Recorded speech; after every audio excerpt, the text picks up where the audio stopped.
Welcome to Fort Worth 148's podcast, where we meet to discuss Masonic topics and strive to build value in the Brotherhood.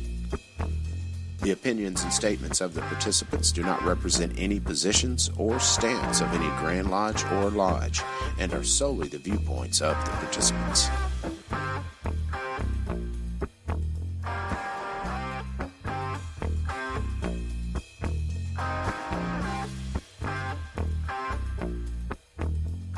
Welcome back to the podcast, brothers. This is Rhit Moore, past master and current secretary of Fort Worth 148.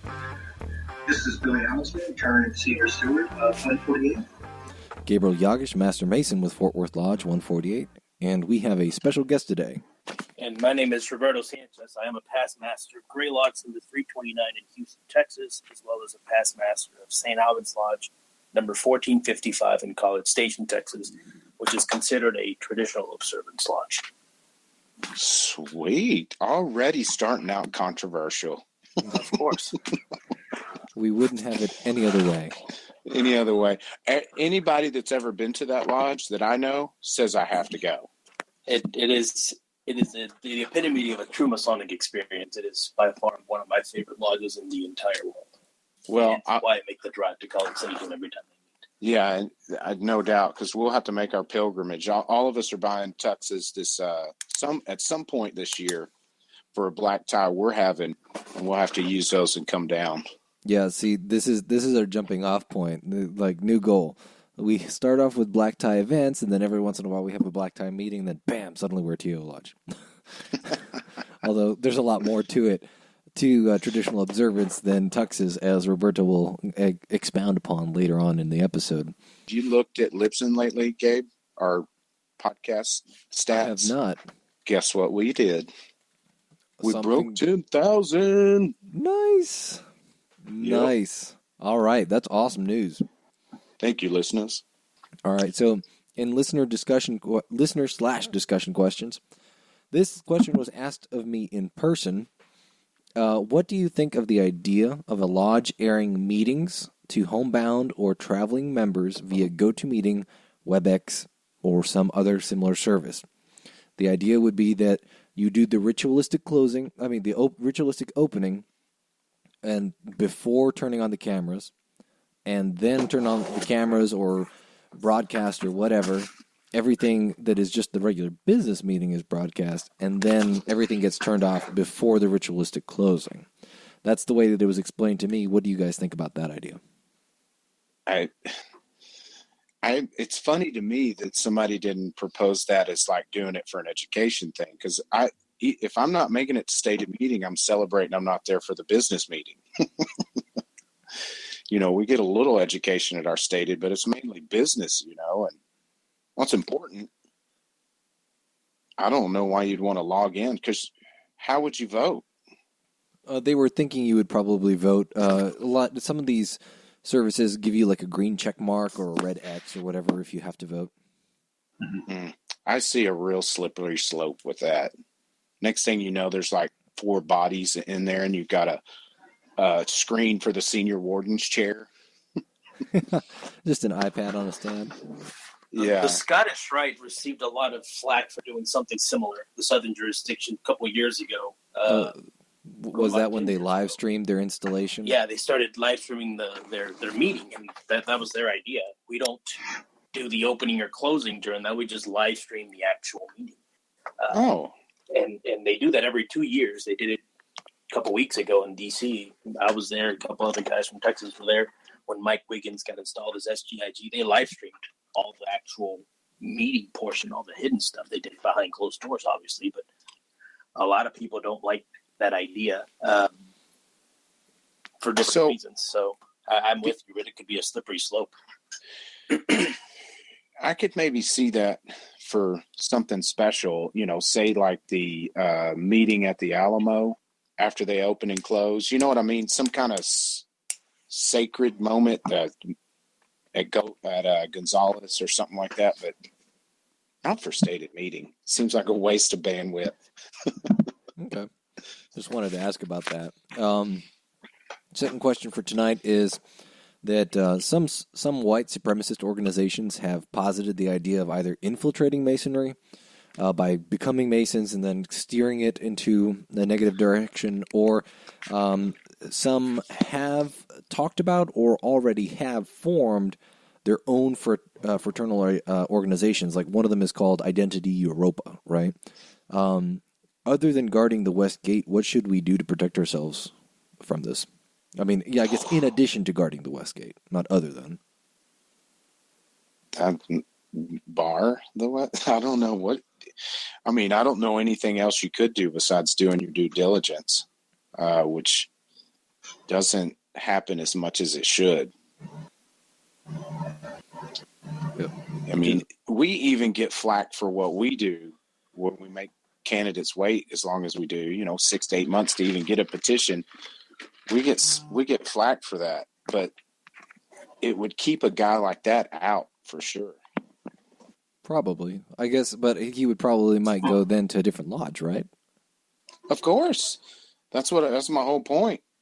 If we're not all unified in that guarding the West Gate, it's going to break down somewhere down the line.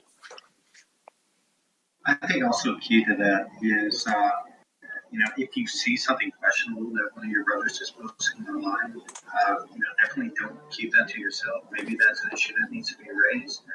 Because a lot of these people, they're not, white supremacists in silence. Usually their views can be found through their social media.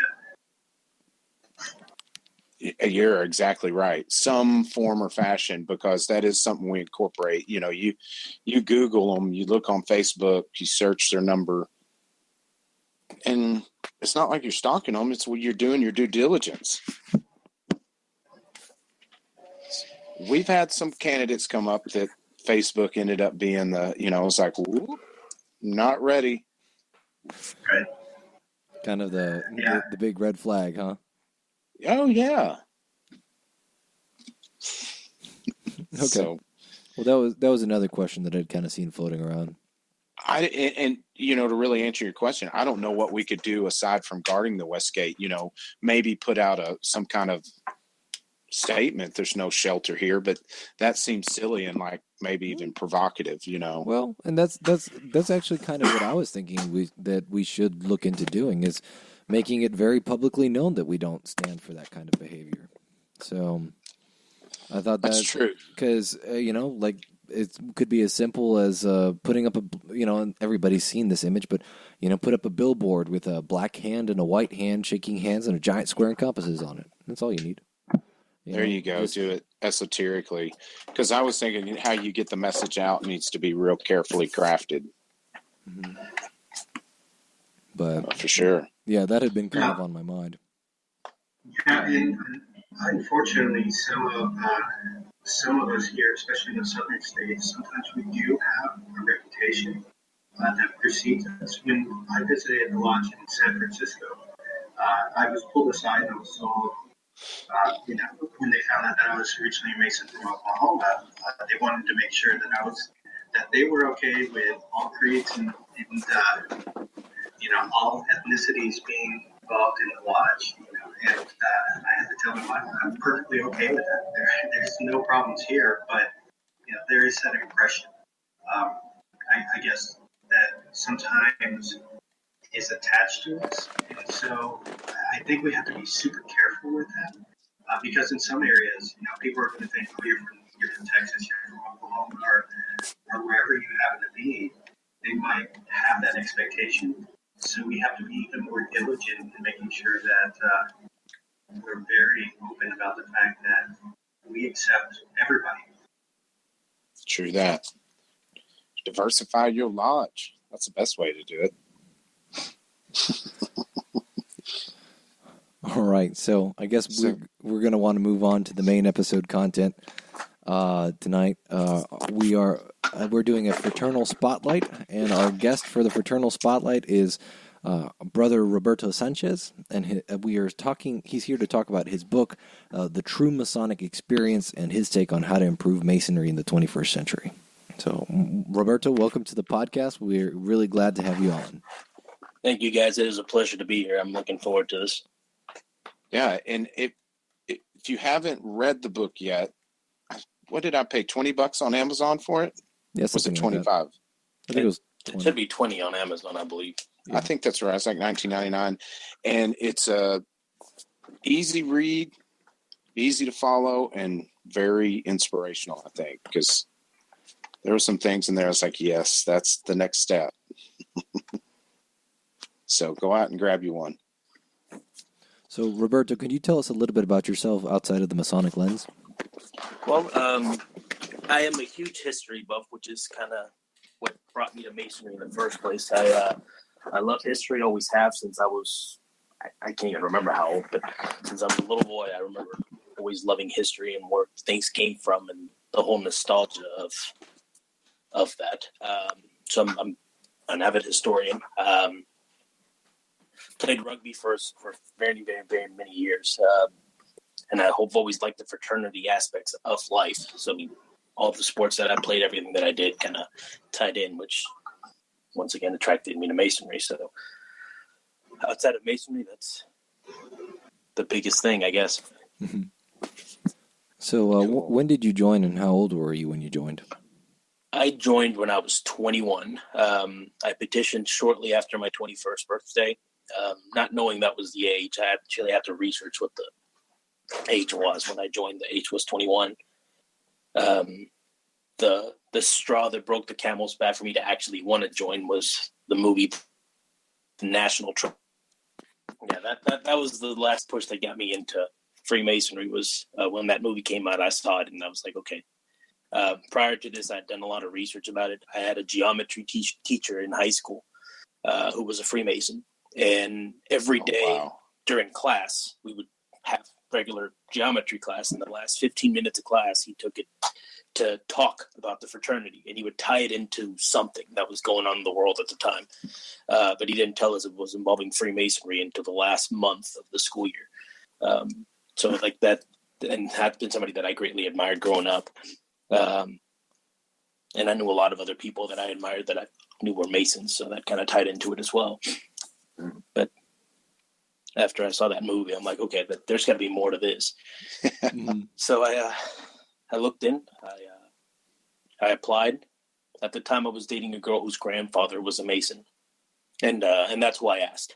I approached him and I asked him what I needed to do to become a Mason, and he was a member of a lodge down in the valley near the border of Mexico and the U.S. But when I asked him, his first response to me was, "Well, Roberto, you're Mexican, so you're probably going to get blackballed because Freemasons aren't very taking to other people. So you might get blackballed. Really you might have to petition like 3 or 4 times before you finally get in." And I mean, he was in his 80s, joined the fraternity many years ago, loved me. He was a great guy, passed away not too long ago. But we found a lodge. We Googled the Grand Lodge of Texas and found out the closest lodge to me was. And we found out it was Gray Lodge. So that's how I ended up there. Oh, so you started off in Gray Lodge then? Okay. Yes. Yeah, Gray Lodge was my mother lodge. Oh, couldn't have been more perfect. So can you tell us a little bit about Gray Lodge? Yeah, absolutely. Gray Lodge is the second oldest lodge in Houston, the first being Holland number 1. And it was a part owner of the Grand Lodge building when the Grand Lodge used to be in Houston.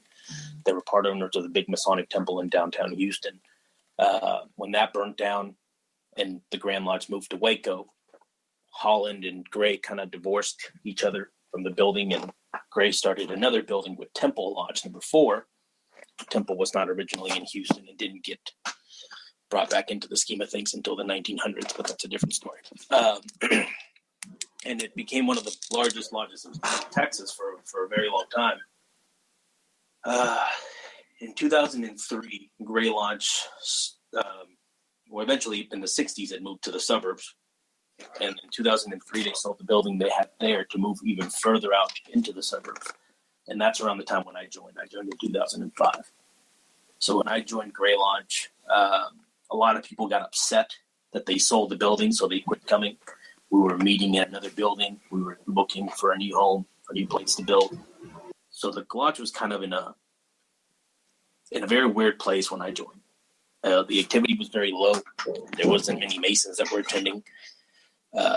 We had a lot of prominent Masons that were members. Michael Nanny, one of them, past Grandmaster. He was a past master of the lodge. Brian Dotson, another past Grandmaster, was a member. Weldon Clampett, past Grand High Priest, he was a member, but they weren't really active. Mike was, but that's probably the extent of those guys. So the lodge was in a weird place when I first joined. So you've been in the fraternity, I guess you said 2005, so about 12 years. A lot of brothers find that they can accomplish a lot in 12 years. What offices have you held, at Blue Lodge and otherwise, in these 12 years? And if there's a lot, which I think there are, you can just start picking your favorites. In the lodge, for Gray Lodge, or just Masonic lodges in general, I've served in every office, from Tyler all the way to Master, Treasurer, Secretary, Master of Ceremony. Every office I've held in some lodge, one way or another. I belong to several lodges, not just in Texas, but all over the world.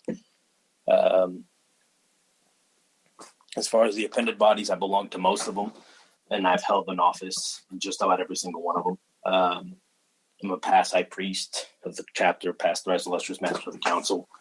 I'm a past presiding officer of one of the bodies in the Scottish Rite, past commander of the commandery, past sovereign master of the AMD, the Knight Masons. I mean, just about every Masonic body you can think of, I either belong or have held an office or in the current line or something. I kind of fell feet first into Masonry and just started running. Haven't looked back since. Yeah, so you got busy real quick. So what would you say is your favorite aspect of Masonry and why? My favorite aspect of Masonry, I would have to say, is the teachings and the brotherhood. I actually have two.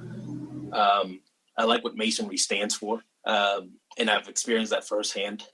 Traveling through all over the world, you cannot go visit a lodge without people welcoming you with open hands. And I'll give you a story to prove my point. I travel a lot for work, extensively. I'm on the road every week. I take about 100 flights a year for work. And one year, I was in Germany over Christmas, and I looked up a lodge. And I went to go visit. Knew nobody there. Didn't speak the language. But I found the lodge. I visited. I sat for their meeting. Their meeting was on December 20th, a couple of days before Christmas. And I told them that I was there for the next couple months. And I just wanted to visit a lodge. And everybody kind of treated me nice. We had the dinner, the whole Masonic experience. And I went to work. Went back to my hotel room. On Christmas Eve, about 3 o'clock in the afternoon, I am sitting in the hotel room. Everything is closed because in Germany, Christmas Eve, nothing is open. And there's a knock on my hotel room door. I go and answer it, and it's one of the brothers from the lodge in Germany who proceeded to tell me that he had been looking for me for the last 4 days because he knew that I was in town through Christmas, and he did not believe that a brother should be alone on Christmas. So he told me to grab my stuff, put nice clothes on, and he took me to his house, and I spent Christmas with him and his family. Bought me a gift. I was part of their family for that day because he did not want a brother to be by himself on Christmas. And every year since, I get a Christmas card from them. And this is a guy that I spent maybe 3 minutes talking to a couple days before, and he welcomed me with open arms. And I mean, I have dozens of stories like that. But that's one of the aspects that I really like about Freemasonry. That's one of the things that keeps me here. That is wicked awesome. So what would you say you see as the strengths and weaknesses of Masonry in Texas? The strengths, I would say that Masonry does follow those practices of brotherly love for the most part. I guess being a southern state, being Texas's own animal, we believe in that. We believe that we're welcoming you with open hands. There's a lot of aspects that I do enjoy about Texas that other states don't have, but I think we take it a little bit too far. For example, we are very strict on the work, as we should be, but I think we take it a little bit too far. A lot of people in Texas are more concerned about getting the work letter perfect than actually doing the experience for the candidate. And I I think that's something that Texas needs to work on a little bit more. On that same note, Texas being so big, we are very welcoming to visitors, but at the same time, Texas is not really willing to understand that there is Masonry outside of Texas. Like, our work came from somewhere other than Texas. Our traditions came from somewhere other than Texas. And we get dignitaries from people outside of Texas here all the time, but we don't seem to be involved or care that there are other Grand Lodges. That's a pretty good point. Yeah, it's I think it's a little bit of that Texan isolationism that occurs sometimes. Exactly. So isolation, that's a great term. How would you say that we can, as a fraternity in general, improve on something, anything, things that we should take care of, as soon as possible? Well, there are several of those, and I talk about most of them in the book. My biggest thing that I think we need to work on is what we are delivering and promising to our candidates. One of the things that I believe that's becoming a huge downfall for Freemasonry is that we are promising our candidates when they join this great fraternity that teaches all this esoteric things. We're promising them the fraternity of Benjamin Franklin and George Washington, Paul Revere, of these great men that are joining. And you're like, everybody that's joined this fraternity has done the same thing you're going to do. And then what we give them is spaghetti on paper plates, pancake breakfasts, fish fries, and arguing over the bills and reading the minutes and going home. And I think that's what our biggest problem is in Freemasonry now, is that we are not delivering on the promise that we're giving these candidates that are petitioning and knocking on our doors. Yeah. So there's no doubt. I'm reading through old minutes now of our lodge, and when they had stated meeting, of course they took care of their minutes and business and stuff, but they were always doing something else, whether it be a degree or proficiency or, talking about outside business. So, especially in the old days of Benjamin Franklin, that was the only way to pass knowledge. Somebody'd read a book and they'd give a book report and educate everybody else on it. I mean, think about this. Could you imagine George Washington or Ben Franklin attending one of the lodges today and being part of this? Oh, yeah. You got to remember, George Washington was master of his lodge. Not for a very long time, but he was master of his lodge. Or Benjamin Franklin was grand master. I mean, twice. I cannot picture these people going through lodge and attending some of the meetings that I've attended. I just can't. No, they wouldn't have stuck around. They wouldn't have wasted their time. Absolutely. Not if that was the basis of everything, Maybe a couple a year they might tough out, but not on a regular basis. There's no way. Mm-hmm. All right. So, Roberto, what keeps you motivated to keep working in the quarries? That's one of the main ones, is what I just said a minute ago. Masonry has done a lot for me. I've made some of the greatest friends, had some of the best life experiences. I mean, I met my wife through Freemasonry. She's the daughter of a very active Mason. So, I mean, I owe everything that I hold dear to Freemasonry. So I want to make sure that I give back to the fraternity. And that's what keeps me going, is that I want to make sure that all the guys that come after me are getting the experience that we're promising them. And that this fraternity is around if I make it to 80. I want this to be around and to be a thing to be proud of, to be a member, not just something that, we were the stewards of this and we kind of threw it out the window. Sorry, guys. Yeah. No, good luck. I think that's such a good point, because you hear so many times that brothers run into troubles at lodge, which I know you have. And if you've been a Mason for over 10 years, you've done it multiple times, and they just leave. Yeah. And it's like, you can't do that, because if you want the fraternity to be what you're wanting it, we got to be that change. You got to tough it out, find your motivation, stick with it. Oh, absolutely. Absolutely. So now we've gotten to kind of get to know you a little bit better. We're going to talk about the book itself. I had two questions written down. That one is, what was your inspiration for writing the book, and the other one was, what is your hope in writing this book? But I think you already kind of touched on that, on this promise that we're not delivering on. What other things are you trying to accomplish or fix Well, other than fixing that? The book kind of came serendipitously. Like I did not expect to write a book. I mean, I had it in my head for years, and that's something that I wanted to do maybe when I was older and retired and had time for it. But I've been giving talks at lodges for years. People have invited me out to go give talks, and so I just kind of put some bullet points together of what I believed or what I thought were things that Masonry needed to improve on, or what lodges could do to improve themselves, or essentially what I did in my lodge to make my lodge better.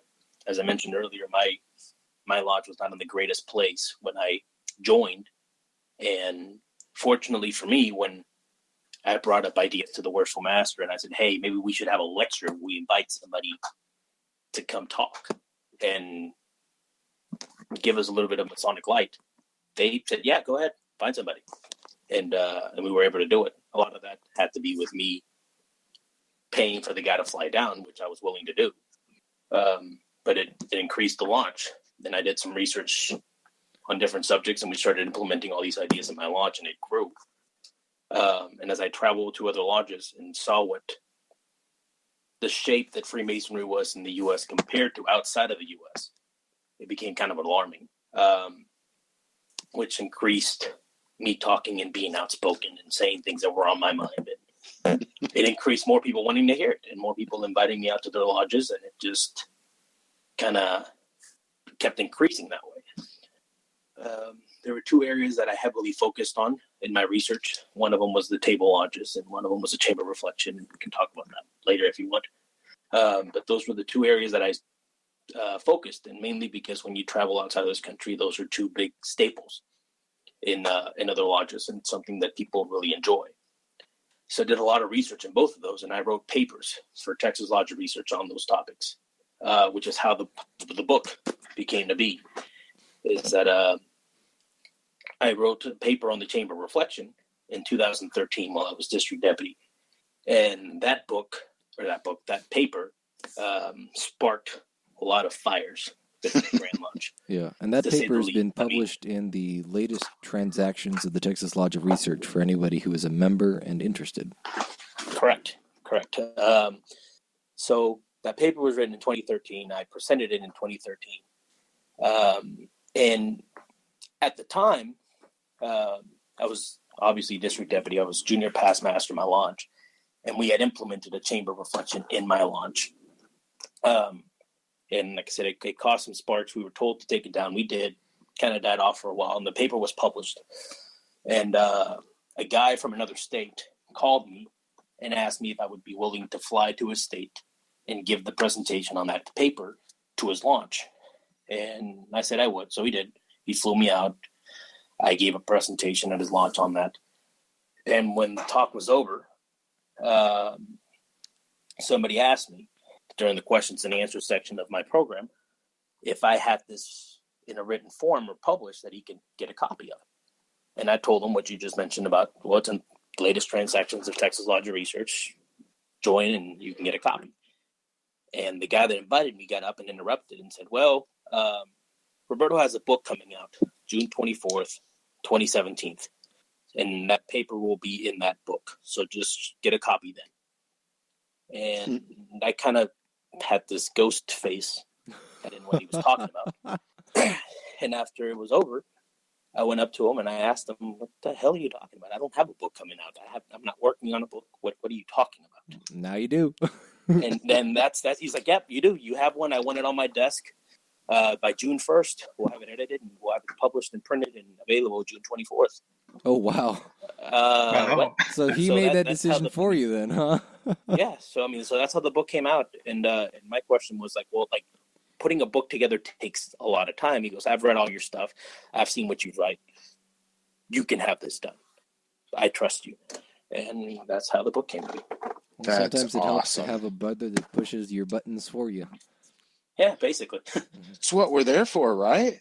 No, that is super cool. I mean, because my thing is that that's one of the things I respect about you most is that you are outspoken, because you don't do it in a condescending manner, and you do it from a point of being educated. You know your law, you know the ritual, you know what I mean, to where you get the conversation started. And we need more guys like that to get up to snuff on their Grand Lodge log, and how things are done. And let's start shifting this culture. Exactly. Yeah, there's nothing that needs to change about our craft itself. It's just the culture that surrounds it. And it's happening now. I just want to see it. I want some Miracle Grow on it. Absolutely. So, Roberto, kind of a two-part question. What was the biggest stumbling block you had in writing and publishing this book, and have you run into any major critics so far? I have not run into any major critics that at least voiced their opinion to me. I'm sure there's some that have said something, but I haven't heard about it yet.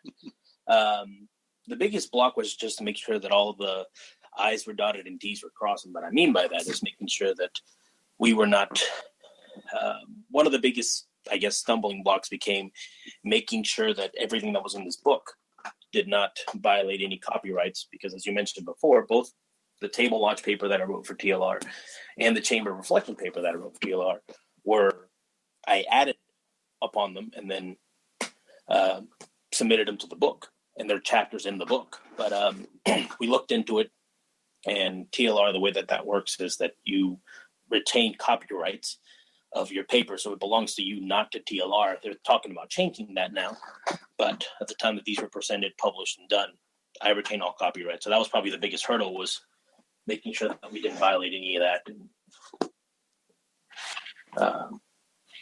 keep ourselves out of trouble. But yeah, the editing process was a lot easier than I expected it to be. I some of the papers that I've submitted to the transactions to TLR took more of a beating than the book did. So I was actually pleasantly surprised how smooth some of that went. As far as critics are concerned, like I said, I haven't heard of much. I did hear the whole rumbling about TLR, but that should be okay from what I understand from lawyers and my publisher and everything else. Mm-hmm.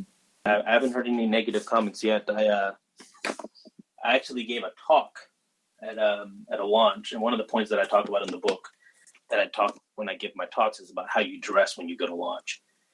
And the talk that I gave was at a launch where it's more rural, and there was a guy wearing overalls when I gave the talk. Oh, man. And I expected that. And one of the slides that I have in that program when I talk about the book is people in overalls.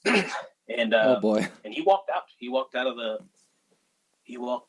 the presentation. I suppose that's understandable. Well, He came back and bought a book. Okay, well, good for him. After the meeting was over, he came back and he asked me if he could buy a book, and I signed it to him. And he said, "You look forward to reading it." So, I was perplexed by that, but well, maybe he felt like he shouldn't be in the lodge room, and then decided he'd come back when y'all adjourned. That's kind of how I took it. So, do you have any plans for any other books now? Actually, I do. Part of this, we have a contract to fulfill several other books. So I've created another one, which is a workbook for my launch, which is part of this contract for this book. And I'm going to be working on 3 more books. It's going to be a total of 5 major books that I'm putting out. The other 3, we have some time because I have to work up with material and do some more research. There's going to be a fun book that I'm going to be working on. That was actually the request of the publisher that he wants me to do, because we talked about some of the funny stories that I've seen through launch. So the working title for that one is "I've Seen Some Shit." That's what we've seen at Masonic launches. That's either funny or shouldn't have happened. Yeah, there's 3 more books in the works. Is awesome. Is there anything that you would go back and change in the book that you maybe you kind of got when you published it, you looked at it and you went, "Oh man, I really wish I'd done that differently," or something that you kind of couldn't really get to the point where you wanted it, even when you published it? Yeah. There's a couple of things. Nothing that I can think of off the top of my head, but I have talked to them, and I do want to make a second edition of this book later on. It's recently published. This book dropped June 24th, so it's only been out for a couple of months. Yeah.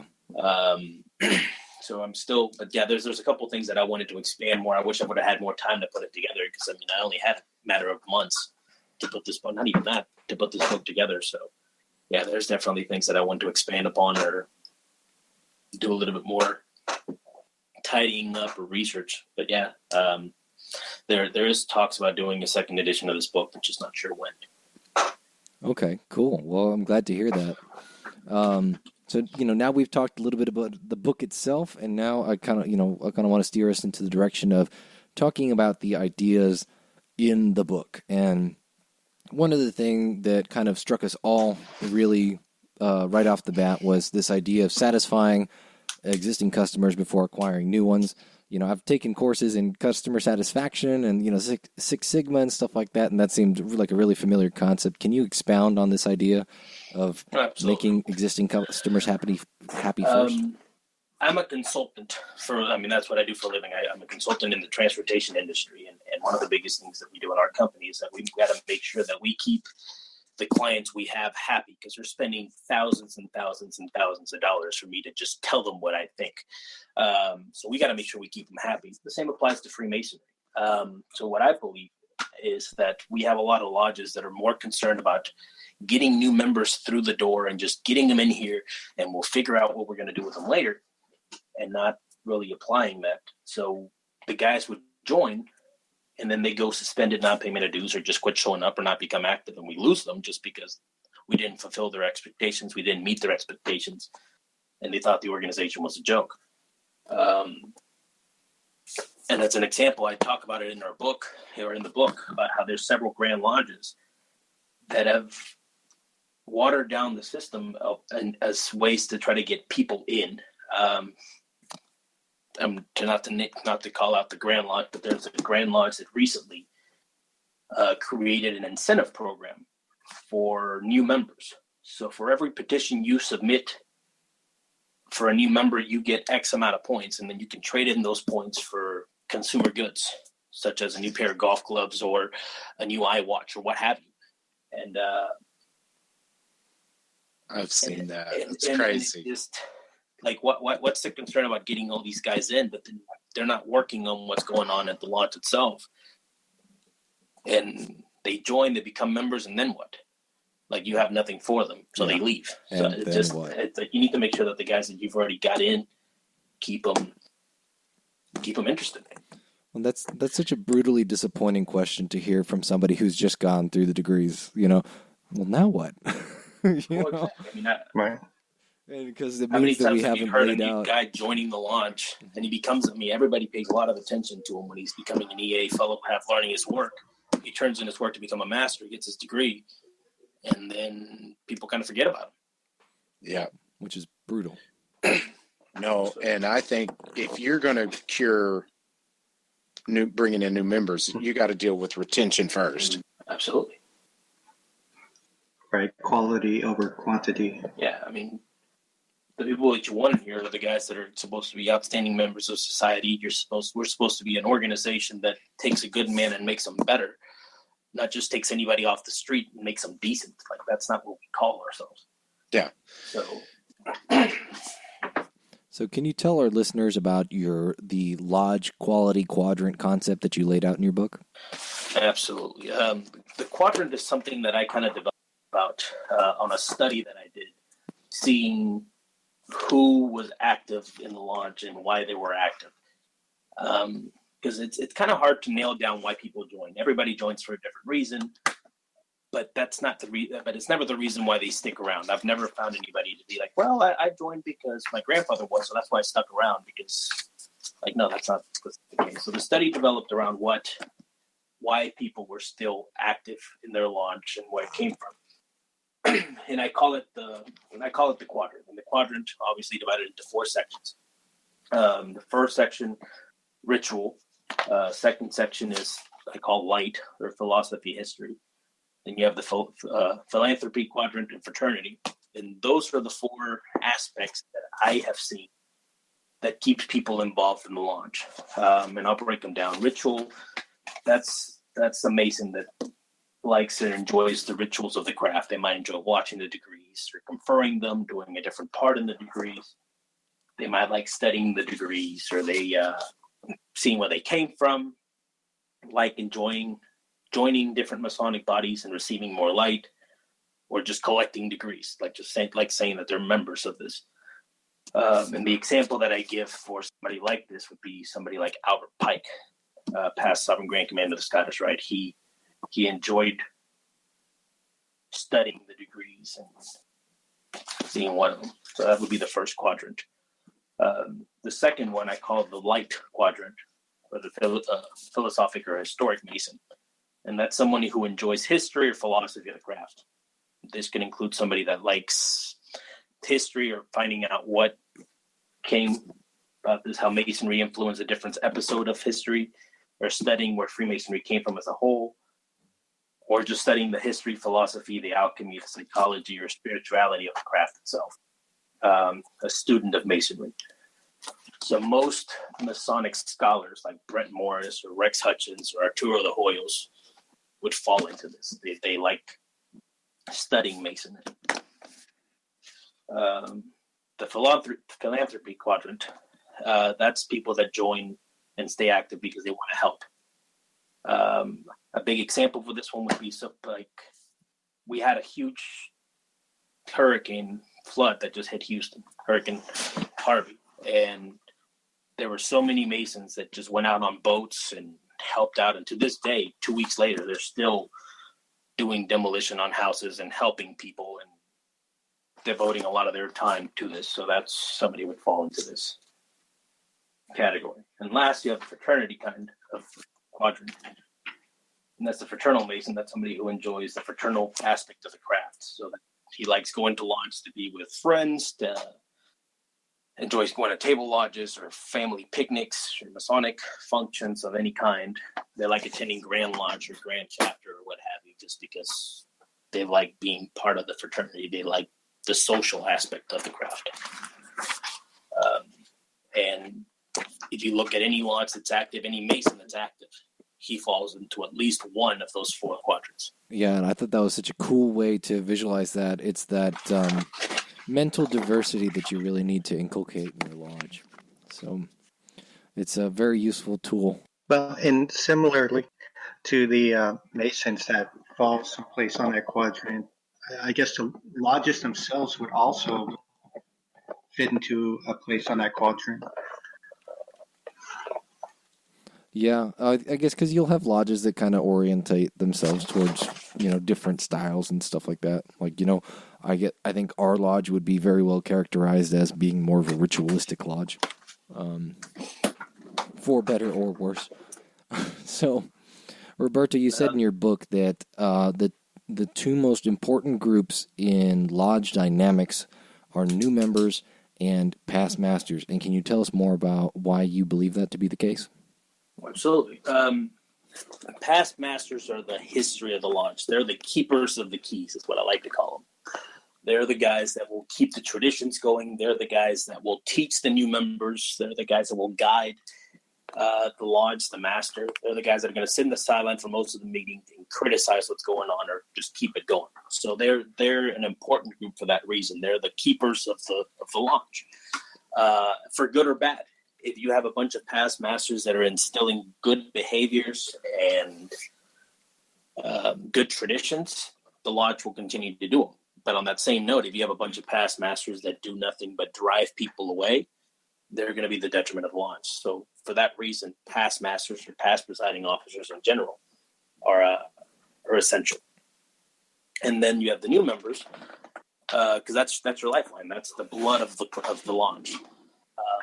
If you have new members coming in, that's who you get to mold and create a perfect stone out of. They're the rough ashlers. And that's going to be the future of your lodge. If you don't have new members coming in, eventually the lifeline of the lodge is going to go.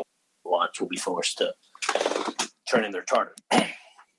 So all the guys that are already master masons, all the guys that are officers, they kind of fall in the middle. They're essential, but not the other two extremes, past masters and the new members.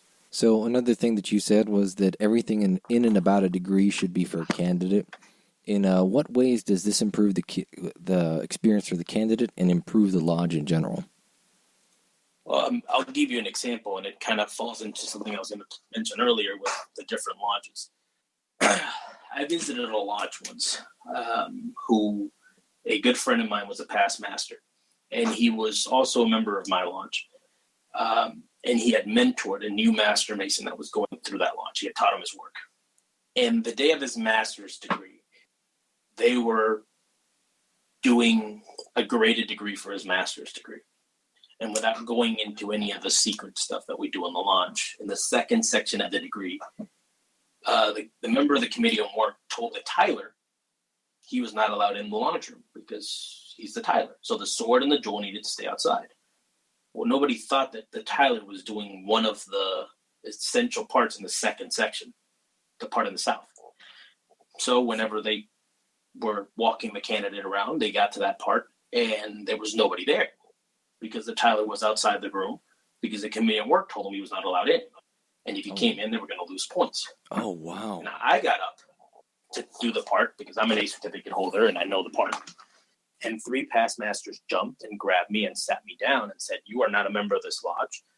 You are not part of the degree team, so you cannot participate because we'll lose points." No. So they were more concerned about losing points than making sure that this guy was satisfied.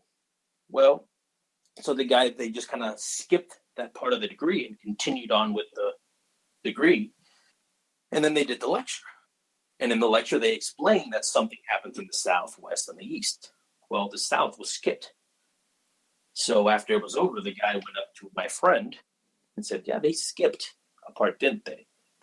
And he explained to him, "Yeah, like we could. That was a graded degree." The guy demitted the next day. Wow. Because they didn't do the part. That is tragic. Good for him. So for that reason, it should be about the candidate. If you're concerned about making sure that you say every word perfectly or that you do anything that for the candidate, like this is his degree. This isn't the lodge's degree. This isn't the worshipful master's degree. This isn't the guy that's conferring the degree's degree. This is the candidate. So. Yeah, and I think when you try to explain that to people, they think you're saying something like the work's not important. And it's crazy. The works are absolutely important.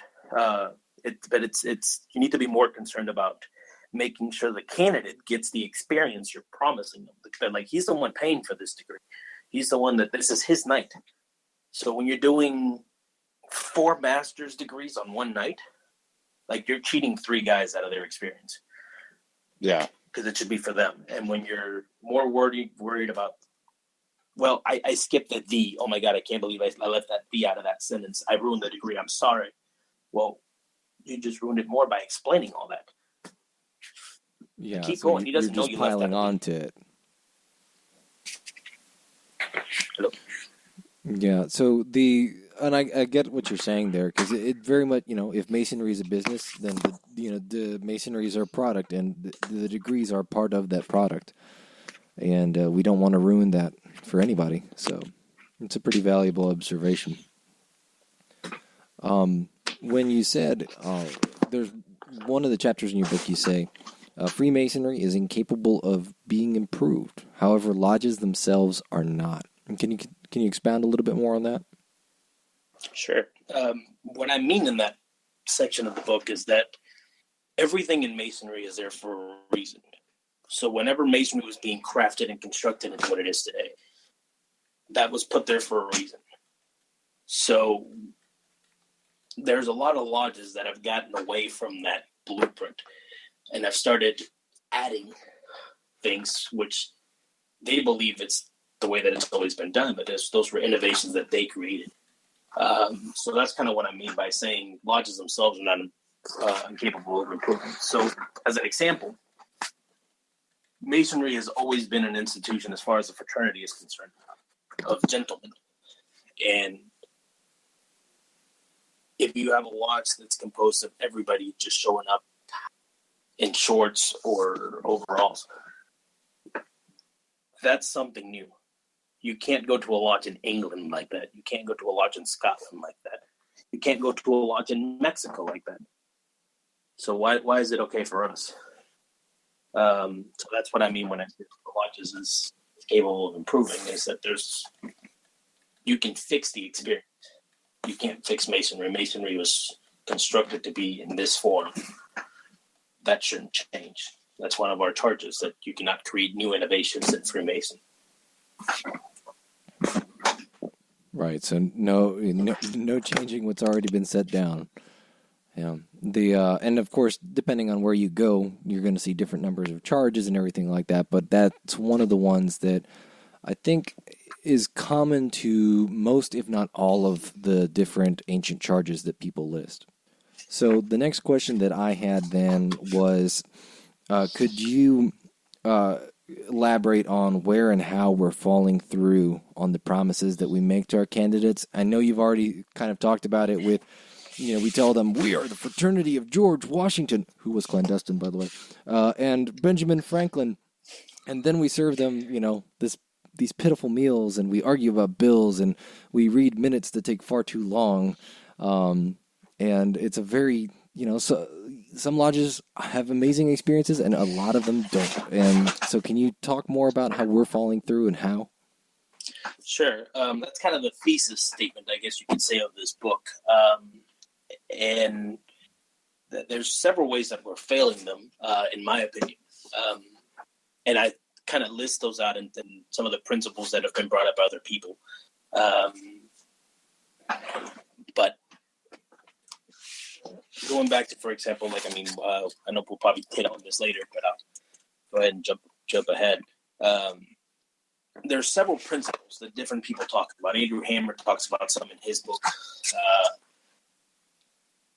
Pete Norman expanded on 3 more that he created out of the original 7. Then John Mark Hilliard came out.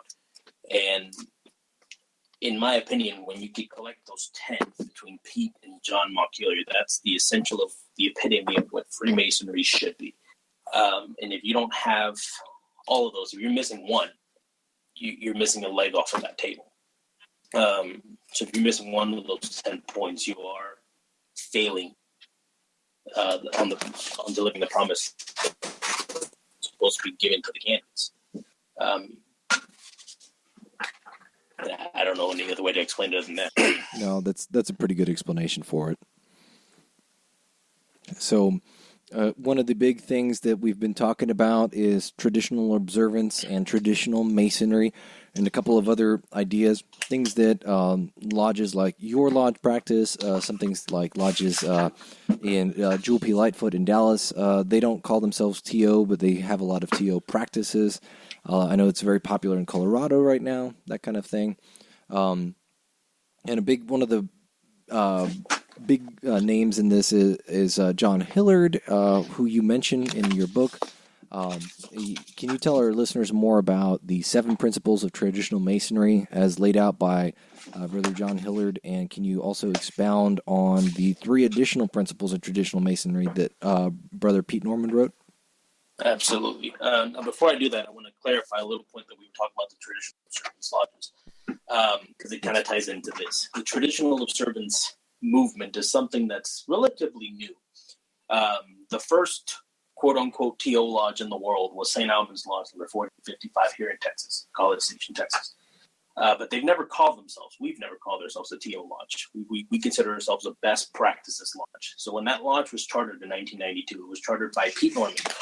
And he was the first worshipful master. And the idea of Pete and the other guys that came together when they chartered that lodge was to create a lodge where they were presenting the best practices that Masons should want in their lodge. And the lodge was composed of predominantly past masters of the area, and not just in College Station themselves, but they had guys from Dallas, San Antonio, Houston that were joining this lodge for the purpose of creating a better experience for their lodge. And this lodge was chartered in 1992. And a lodge in Australia caught wind of this, and they created one. And then one in North Carolina caught wind, and it grew from there to now. We have an organization called the Masonic Restoration Foundation, who has coined the term traditional observance lodges that kind of practice the same style of Masonry that St. Albans originally created.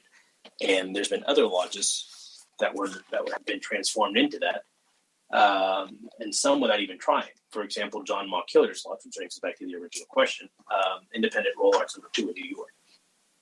John was the guy from New Mexico that moved to New York City and became a member of Independent Roll Arts number 2, which is a lodge older than the Grand Lodge of New York, and they have legal right to confer the Royal Arch degree because it's in their name, and that's what they were known for.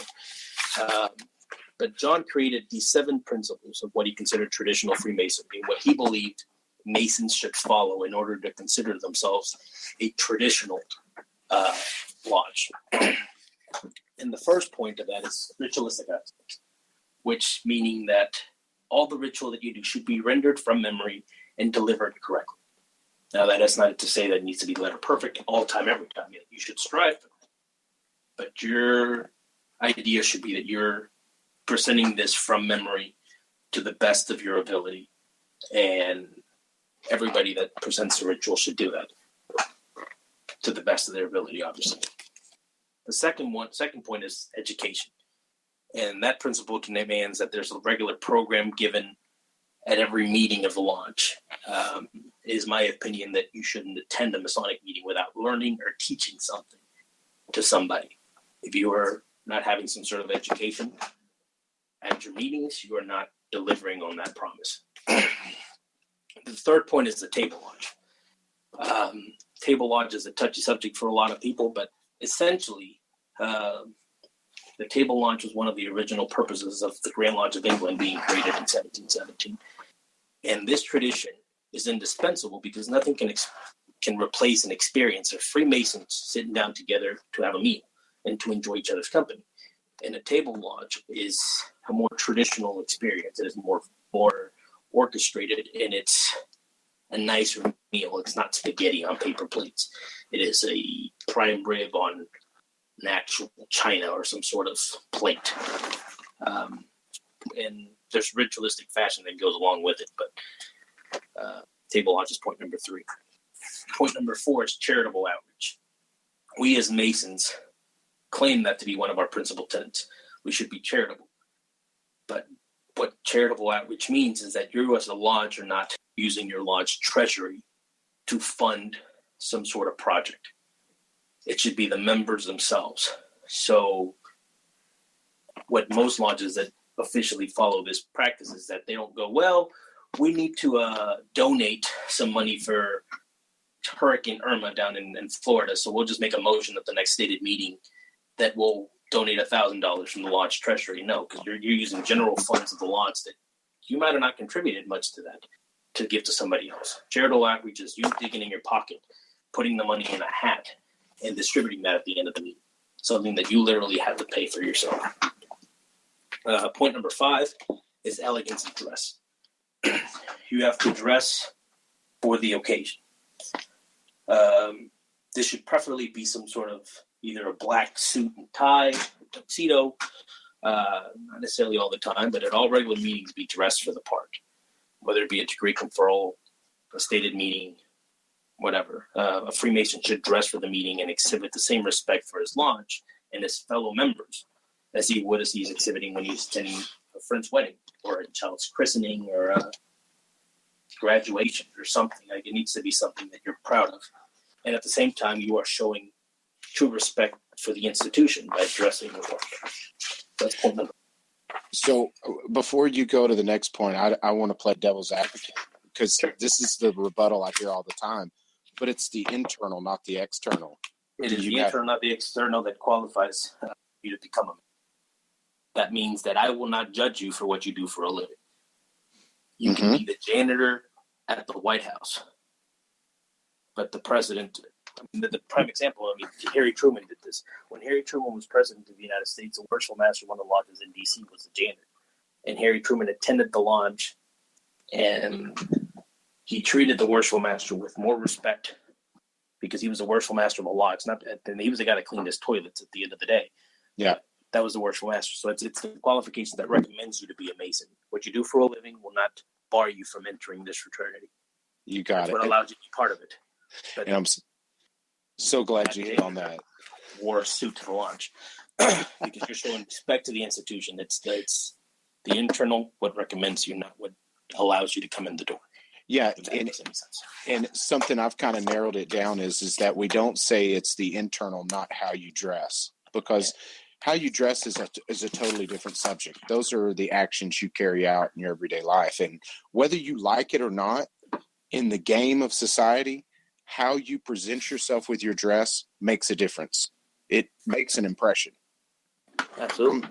It's so basic, so to throw the internal external thing into the debate of whether you should dress nice for lodge, it doesn't have a place. It's not germane. Oh, absolutely. And going back to St. Albans Lodge, I mean, we get this all the time. St. Albans Lodge is in College Station, Texas. That's not a very big metropolis. And College Station is in District 29, which a lot of the lodges in that area have dubbed St. Albans Lodge as the uppity or conceited lodge because we wear tuxedos. A lot of people accuse us of just being uptight or being too fancy because we wear tuxedos. And that couldn't be further from the truth. The reason St. Albans Lodge chose the tuxedo as our uniform was not to say that we're better than anybody else. I mean, there was a guy that pointed out that his jeans cost more than a lot of people's tuxedos. Yes. And that happens. The reason we chose the tuxedo is because the tuxedo shows true respect for the time-honored institution of Freemasonry. It shows our respect to the craft. Part one. Second reason is that a tuxedo, if everybody's in a tuxedo, it is a great equalizer. You cannot tell who the banker, who the lawyer, who the doctor, who the janitor, and who the starving college student is if everybody's in a tuxedo, because everybody's dressed the same. That there is no better way to be on the level than anybody dressing the same. No, and I think there's a big value in a sense that it gives you that sense of pride. Oh, absolutely. It's I'm not saying we need to dress nice for anything or public image or anything else. I want you to see how much it's going to change your experience in Freemasonry, because it will. Oh yeah. I mean, it's you're representing the craft by doing that, and you're representing yourself as you will be amazed if you start showing up to launch in a suit, how different your experience is going to change. Well, and let me give you an example, because I know if I was not a Freemason, I would never have learned how to tie as many knot ties as I know how to now. I mean, I went to lodge with a triple knot, with the tri knot, and we got into it for a while to where everybody would come with a different kind of knot until we just ran out of them to do. That's awesome. And it's basic, but we got so much more enjoyment out of our interaction in lodge by just comparing our tie knots. Oh yeah. I mean, you would be surprised the amount of stuff that'll get you, and that's probably the most controversial, one of the hardest nuts to crack is that whole dress one. Yes, but I mean, you would be surprised because Grey Lodge is not always. I'll take that back. But traditionally, he's been known as a coat and tie lodge. I mean, from 1870 when we were chartered, we were considered to be one of those lodges. But over the years, people would get more laxed, and when I joined, there was a lot of jeans, t-shirts, or whatever, and we started implementing a dress code, and you need to come in a coat and tie.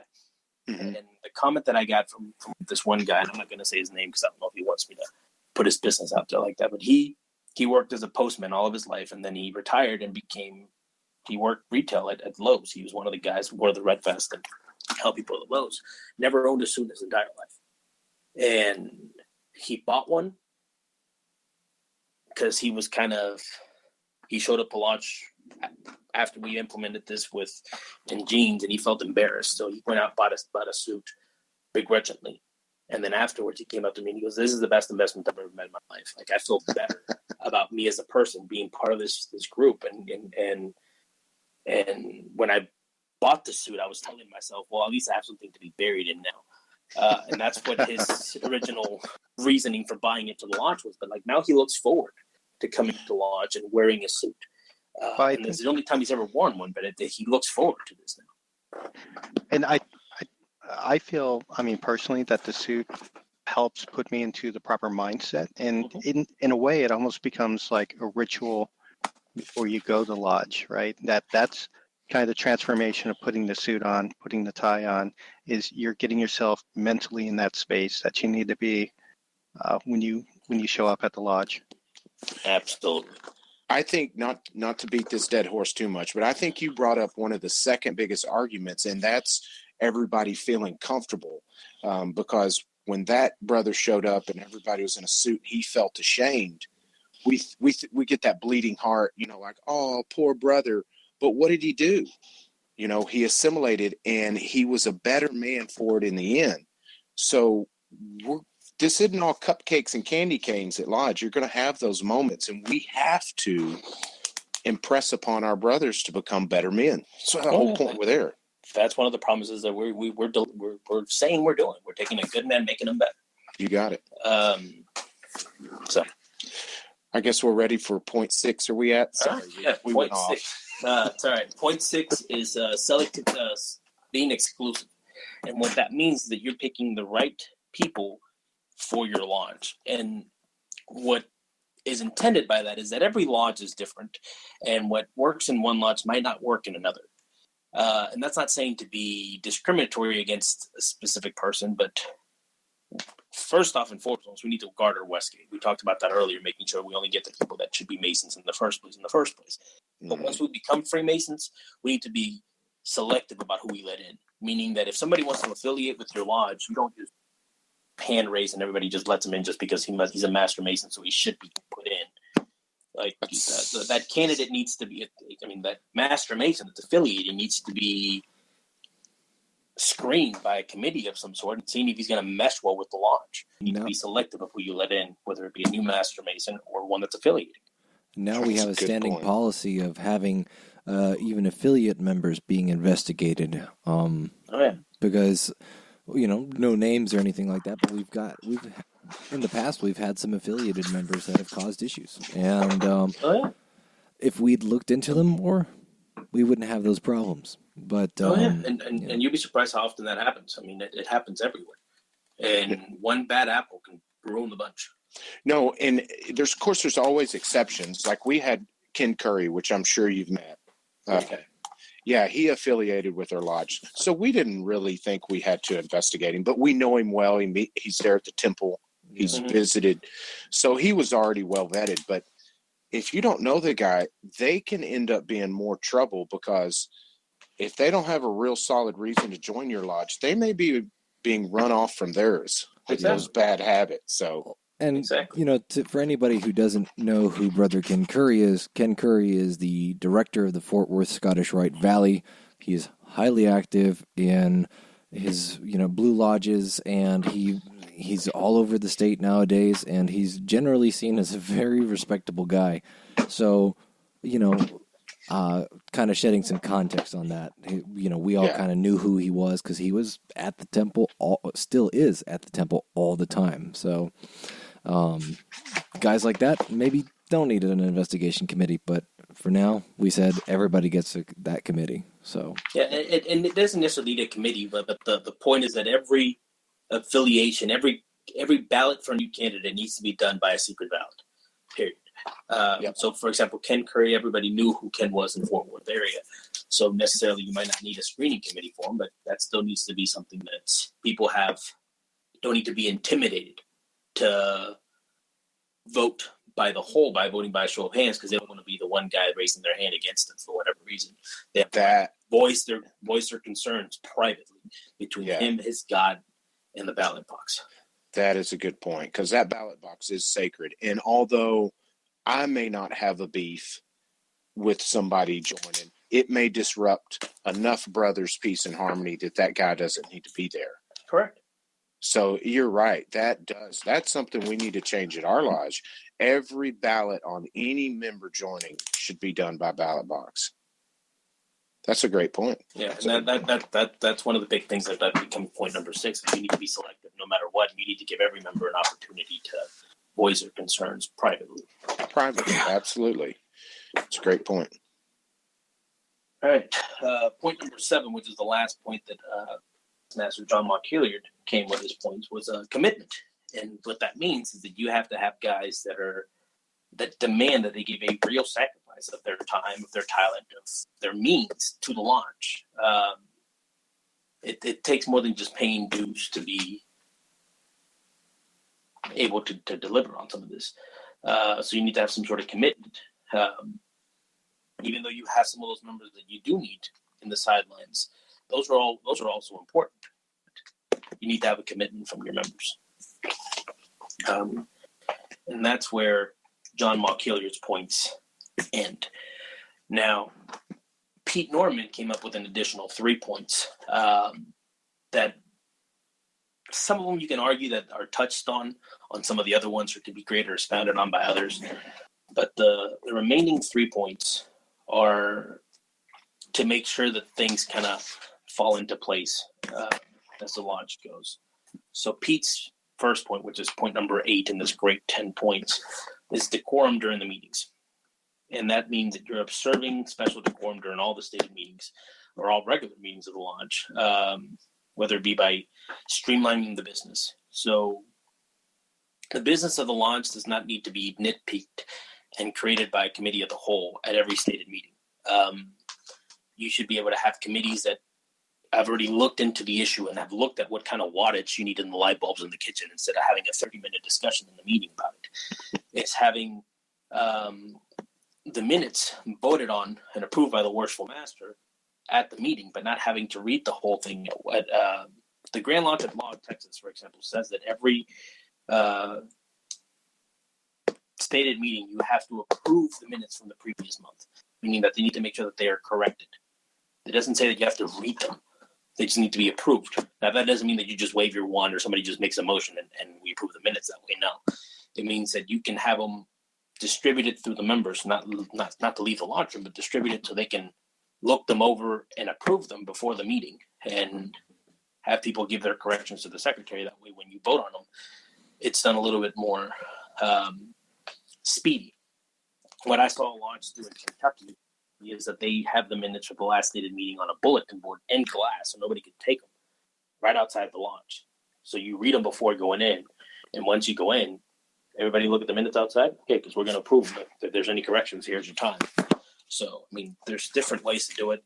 Texas might frown on that. I don't know if that's technically legal in Texas, because you could say they've left the launch room, but most of them do anyway. So I don't know. So I'm not gonna play lawyer on that one. But there's ways around it. And also, going on with decorum, which is the more important part, in my opinion, is making sure that the obvious tactics of the launch are kind of going through it. So, conducting launch business and the meetings of the launch should be conducted in solemn and dignified manner with minimum distractions. Having 2 past masters talking about how the junior warden messed up as part of the opening and think that they're whispering when they're really not is distracting to the launch, and is distracting to the decorum of the launch. Another thing is having a more darkened launch room, for example, illuminated by nice candles, helps to hide some of the visual distractions that might be around. I've been in a lot of lodges that the ceiling tiles are all watermarked and deteriorating, but they haven't been changed in 50 years. But if you have the lights dimmed, they're not an eyesore. You don't focus on that during most of the meetings. Another example is having some sort of incense or something to distract from the odors that might already be there. Because, like I said, some of these buildings are kind of old. You have that musty smell to them. Yeah, and that can be distracting. Some people might say the incense might be true, but just use something that might hide some of that. Or carefully chosen music might eliminate some of the unnecessary chatter. If you have a light classical music playing in the background when some of the things are taking place, for example, during a ballot on a candidate, if you have light music playing in the background, that might distract some people from talking during that point. Yeah, I was going to say David Bindle, his year's master, would play music after the lodge meeting. So if someone talked, wanted to talk after the meeting, they would have to exit and talk in the hall. I mean, that's a great example. Yeah. So keeping decorum is somewhat important. Point number 9 is higher initiation and dining fees for the launch. That seems to be a touchy subject for a lot of lodges, but if you look at older lodges, people were paying a substantial amount of their salaries to be initiated, to pay their dues. It meant something to be a Mason. And some of these dues haven't been raised in 50 years in some of these lodges. Oh, longer than that. Some of them longer for sure. But I mean,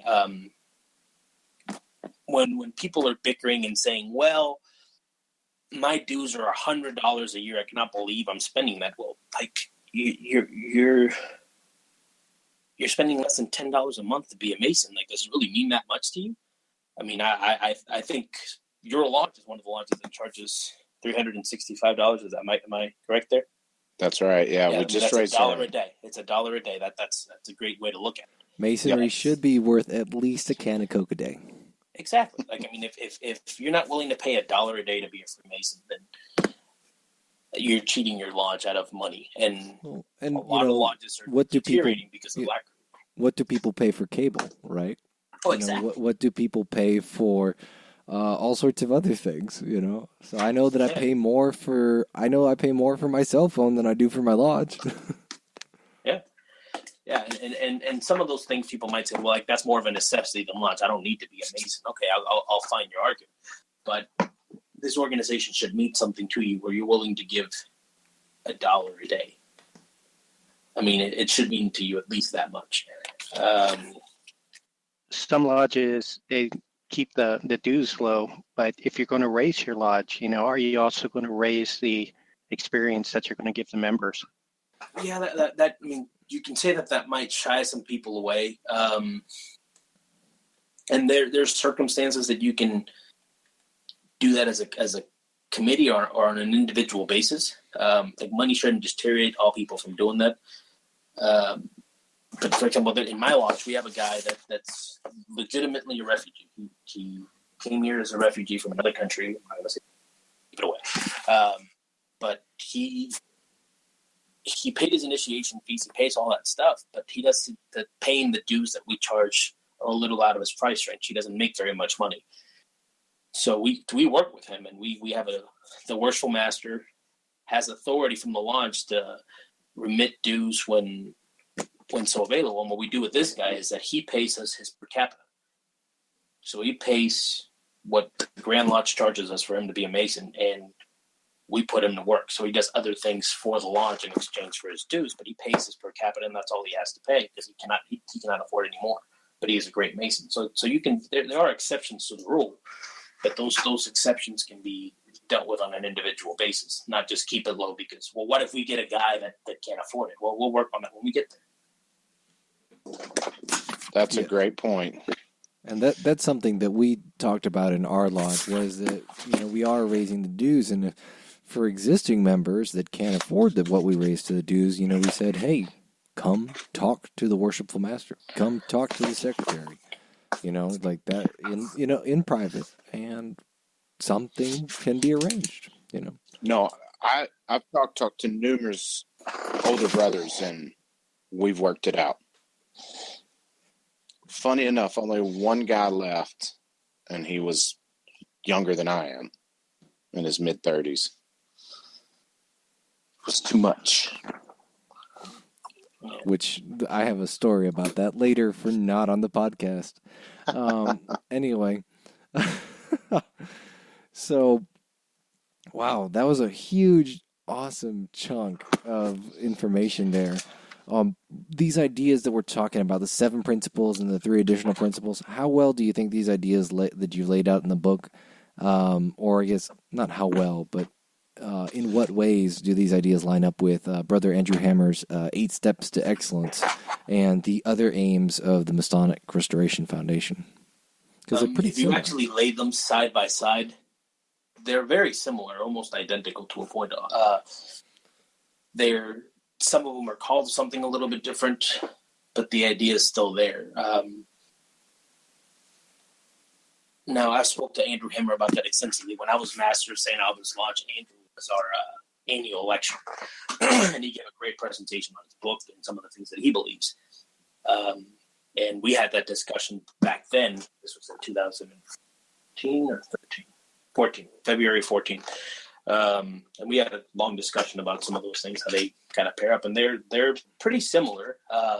So it just proves that great minds think alike, because he had no idea who John Montpelier was at the time we discussed this.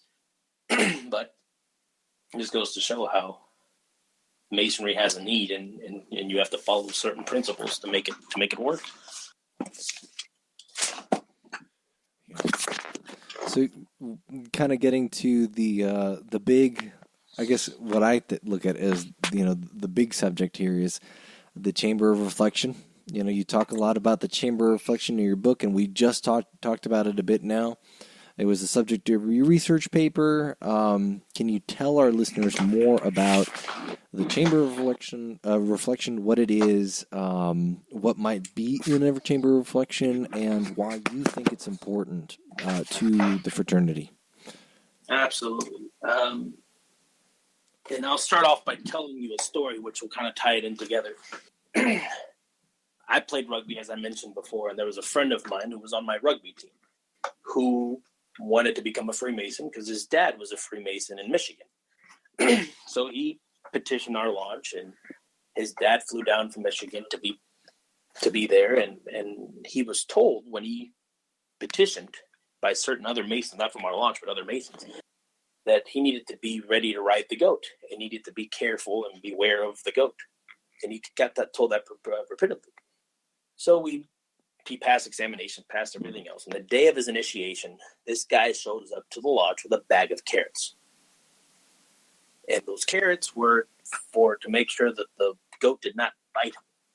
And that's what he was told to do, is to bring carrots to protect himself from the goat. Oh, wow. So when he gets there, the decorum of our lodge kind of went out the window a little bit, because that caught a lot of people by surprise, and everybody was laughing at this guy with the carrots. And he would not let go of them, because he was told by his dad, whatever you do, keep those carrots down low and protect yourself. Make sure that he bites the carrots and not you. And wow. Once we put him in the preparation room, trying to get those carrots out of his hand was almost a fight, because he was scared to death of the goat, and he would not let go of the carrots. So wow. Now that I've told you that story, is where the chamber of reflection comes in. The purpose of the chamber of reflection, the intent of it when it was created as part of Freemasonry, is as a room to mentally prepare the candidate for the ceremonies that he's about to join and prepare himself for what he's about to go through. So if you get a guy into a chamber of reflection or into a preparation room prior to the meeting, before all the guys can get there and tell him, hey, be careful with the goat, they're in a different mindset. So if you can put him in somewhere where he can mentally prepare himself for what he's about to go through, where he can change into the garments that he needs to and have time to get all the things out of his head before he joins this organization that's going to teach him all these things and make him a new person when he's over with it. That's the original intent of the chamber of reflection, is to prepare the candidate before he goes through the initiation.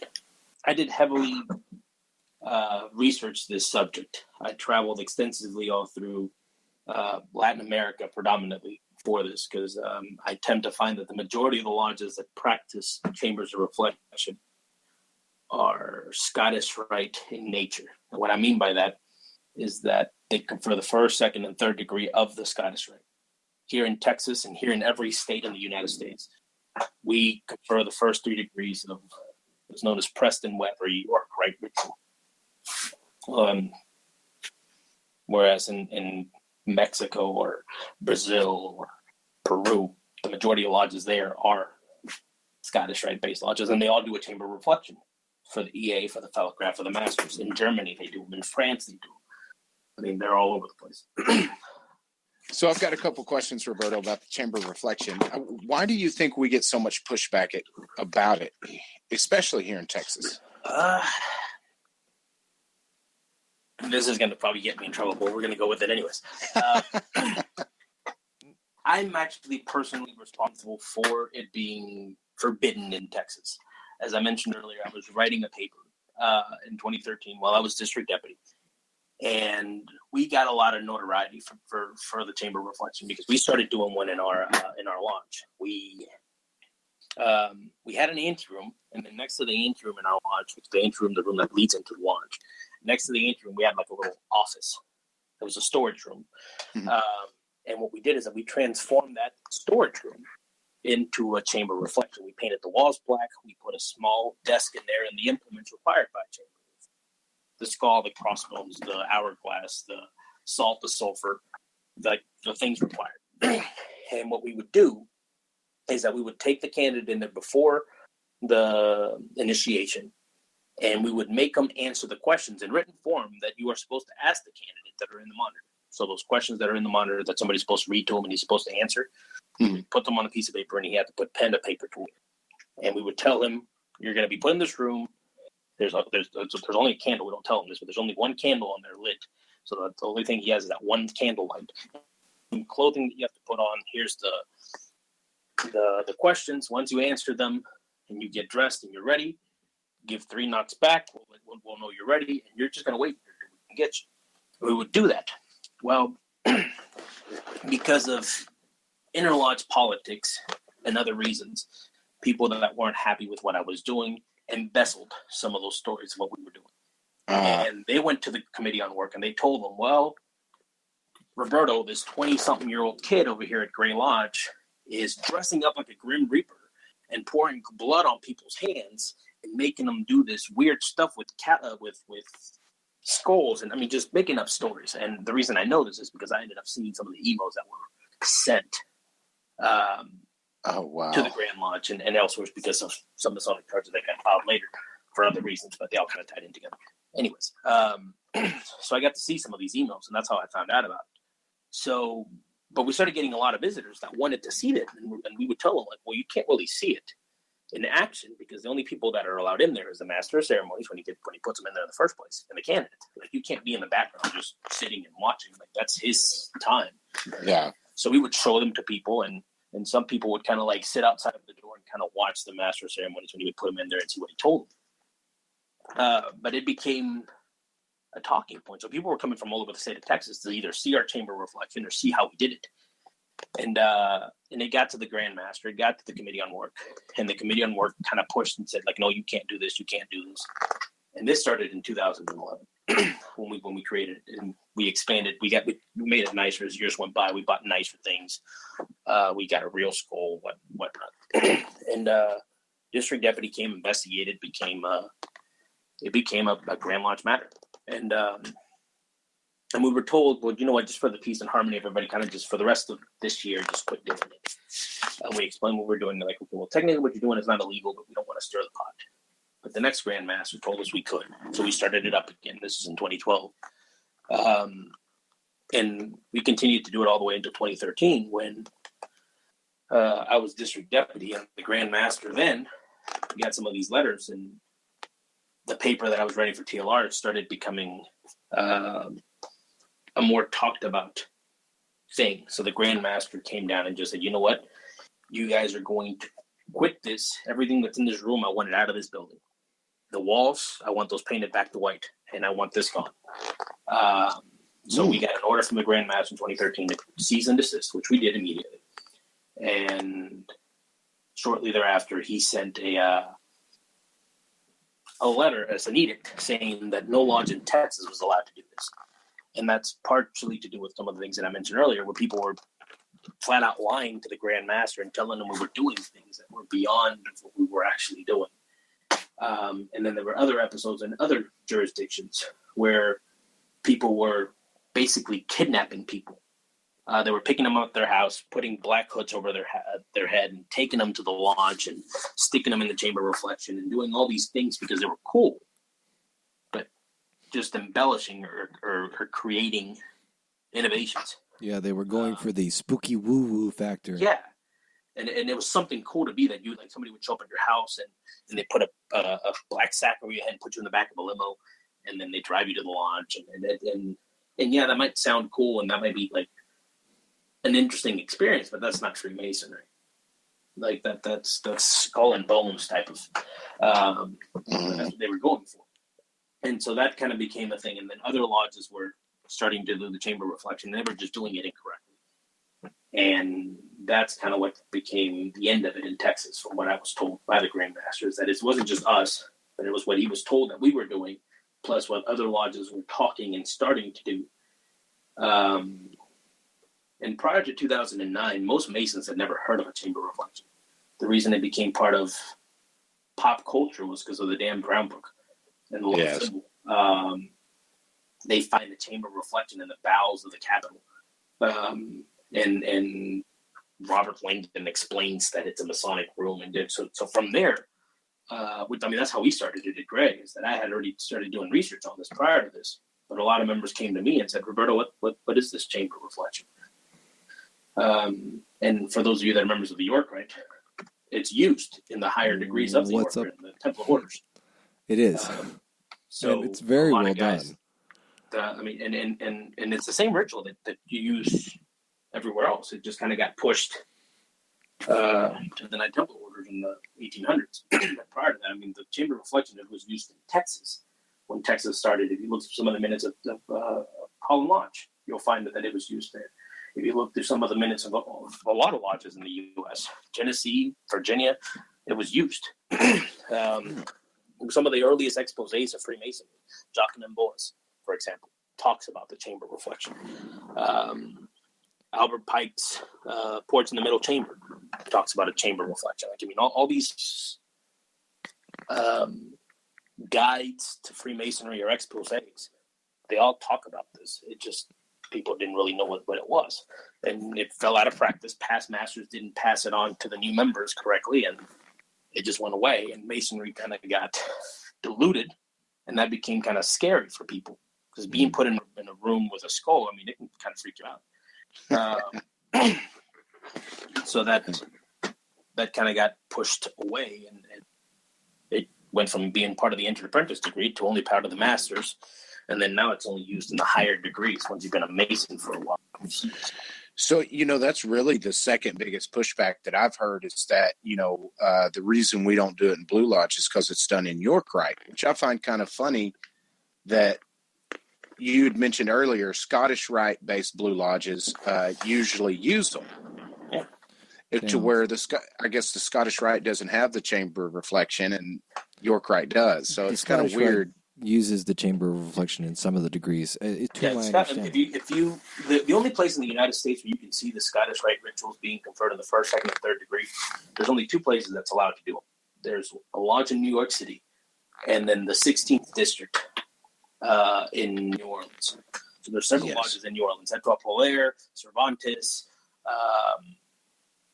There's several of them. I'm just trying to blank on names, but there's several lodges in New Orleans that confer these degrees. As a matter of fact, there's going to be one conferred, I believe, next Wednesday. Yeah, next Wednesday at Etoile Polaire in New Orleans is conferring master's degree. So you can make it out to New Orleans next Wednesday. My understanding is that the 16th district is restricted to 10 lodges maximum. So at any one time, there are only 11 lodges in the United States that are permitted to confer work in the Scottish Rite. Correct. I had a question about the Holland Lodge minutes. Do they specify what they used in the Chamber of Reflection? They don't, but they do talk about how the candidate was put in the Chamber of Reflection. Like the secretary, just when they were doing the minutes for the degrees, it says such and such was placed in the Chamber of Reflection, where he was then taken by the master of ceremonies and initiated into the first degree. You happen to know the time frame of that? Like what year? 1840s. 1840s. Yeah, man, some old lodge. Oh yeah, absolutely. And do you know about when it fell out of favor in American Masonry? I've traced a pattern. I don't know for a fact because there's a lot of places where it was still kind of used and then it wasn't, and some people didn't keep very good records, and I haven't looked at every minute of the entire country. But I have narrowed it down to the Morgan Affair. Yeah, I was about to say. The Morgan Affair That's why we lost the Knight Templar aprons. Well, yeah, the Morgan Affair is, and it's happened everywhere, but that's a different story. But the Morgan Affair is where I've traced down where the majority of the changes in Freemasonry happened. And after the Morgan Affair, we went from being an invitational body, because Freemasonry was by invitation in the United States prior to this in a lot of places. And then after the Morgan Affair, we had to be more transparent, and we had to become more accessible, inclusive of people. So some of those things that were scarier or that could be persuaded wrong or that could be looked at incorrectly were kind of pushed away or just gotten rid of. Now, for those of you that are not aware what the Morgan affair is that there was a guy named Captain William Morgan who threatened to write an expose of the secrets of Freemasonry. And he followed through on his threat. His book was published, and the very next day he was arrested for an outstanding debt that he owed somebody. Minimal debt, a couple of cents. And the arresting officer was a Mason. And the judge was a Mason, and everybody in the area that was involved in him being arrested was a Mason. Well, the next day, he was no longer in a cell. He had disappeared. And it was said that the Masons took him out into one of the Great Lakes and drowned him and killed him, according to the several implications of his penalties for violating the secrets of Freemasonry. And that's the folklore. But because of his disappearance, because nobody knows what happened to him for sure, it created an anti-Masonic outcry across the country. This happened in the 1820s, 1828 to be exact. So because of this, a lot of lodges faced a lot of turmoil. So the Grand Lodge of New York, the Grand Lodge of Massachusetts, which are the two biggest Grand Lodges at the time, lost half their lodges. Half their lodges had to close their doors because of so much backlash. The Grand Lodge of Vermont, as a whole, disappeared, closed its doors completely because of the backlash. And to the point where a campaign, a political party was created called the Anti-Masonic Party, whose main purpose as a political party was to abolish Freemasonry. And interestingly enough, the guy that was the presidential candidate was a Freemason, William Morgan. And he ran against this President Andrew Jackson, who was a past Grand Master of the Grand Lodge of Tennessee for the presidency. Andrew Jackson won the presidency, obviously, in 1930 or 1832. But from that point forward, you start seeing a shift in Freemasonry where a lot of the more hidden stuff kind of got pushed from the EA to the masters, or from the masters onto like the appended bodies. And then shortly thereafter, you start seeing Masonry becoming more and more just revolving door. Come on, like anybody come look at our records. Anybody come look at our ceremonies. Come look at our buildings. Come look. We're open to one and all. To become a Mason, all you have to do is ask one, and you can join. And all of a sudden, invitational bodies or higher degrees came out of left field shortly after this. So it is my opinion that that's where some of these things got pushed into, and the whole invitational side, or more exclusive side of Freemasonry, the more esoteric side of Freemasonry, took refuge in these invitational bodies that required you to be a Master Mason before you are invited to join, as a way of vetting people. So that makes sense. So I kind of want to stir the pot on here, right? Basically, my take on the Chamber of Reflection, I'm a big supporter of the Chamber of Reflection as presented in the York Rite. And my understanding is that it is very similarly done in the Scottish Rite. And I'll find out soon enough because I'm joining in the fall. And I support very minimalistic sort of chambers of reflection. I find that the chambers of reflection that are being popularized with, the rooster and the vitriol and the alchemy and all of that, you see those in the high grade degrees or the au grade degrees, because those are primarily of Ecosse origin. Like you look at the KT degrees, Cryptic Council, and you look at Scottish Rite, and all of those originally coming from France and specifically from Chevalier Ramsay's oration, that whole lineage of Masonry. And that's kind of where we see a lot of this, a lot more of the alchemical side of things. So basically, the way that I look at it is that the popular version that we're seeing right now with the skulls, the rooster, the alchemy, maybe not the skull, but the rooster and the alchemy and the sulfur and the salt is not actually appropriate to use in Anglo-American craft lodges because there's not really a precedence for it in emulation ritual or in Preston Webb ritual what there is a precedence for seems to be something that we do see in like the Jacques and Boaz expose, which is just like a dark room with a candle in it. And I think Andrew Hammer talks about not making spooky woo-woo stations, and he talked about like, you know, maybe just putting a table with a candle and an hourglass. And so do you have, you know, for me and any brothers that might kind of think similarly, do you have any words that might change our minds? No, I agree with a lot of that. The chamber reflection, I mean, we talked about some of these symbols. Most of these symbols are talked about in the master's lecture. They're just kind of hidden. Or they're glazed over, or they kind of just, the guy giving the lecture kind of rambles through it and doesn't really know what he's talking about. He just learned the lecture because that's what he was taught. But a lot of the symbols are explained in great detail. And if you know anything about Texas ritual, there's two forms of every lecture, the EA, the fellowcraft, and the masters. There's the long form and the short form. Most lodges give the short form.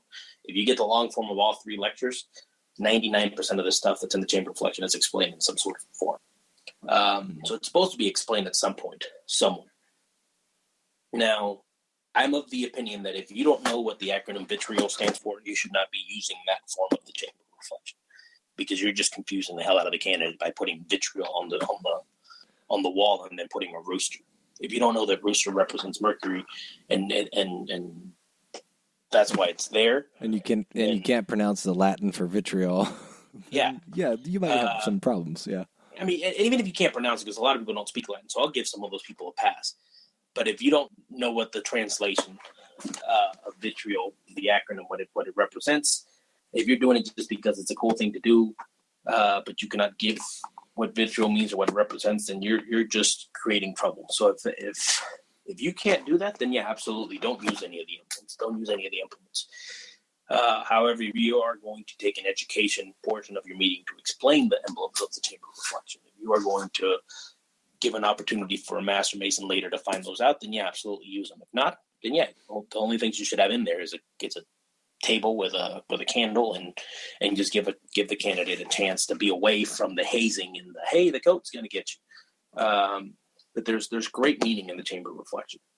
Absolutely. So if you got to give them an opportunity to do it, but don't do it because it's cool. Don't do it because you want to put them in a room with. I mean, I've been to some really awesome chambers of reflection here in the U.S.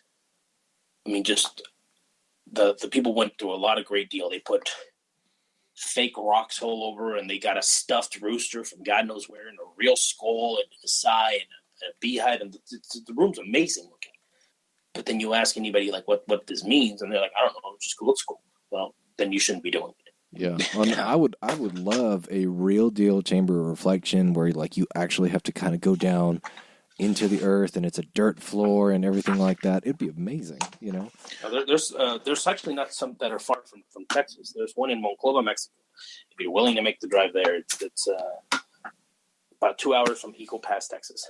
I mean, it's not from Dallas. It's a bit of a drive, but they actually have a dirt one. I mean, they have this giant compound where the lodge is located. They have 2 pillars outside and a lodge building. But in the corner, it looks like there's like a little shack, and it's always padlocked.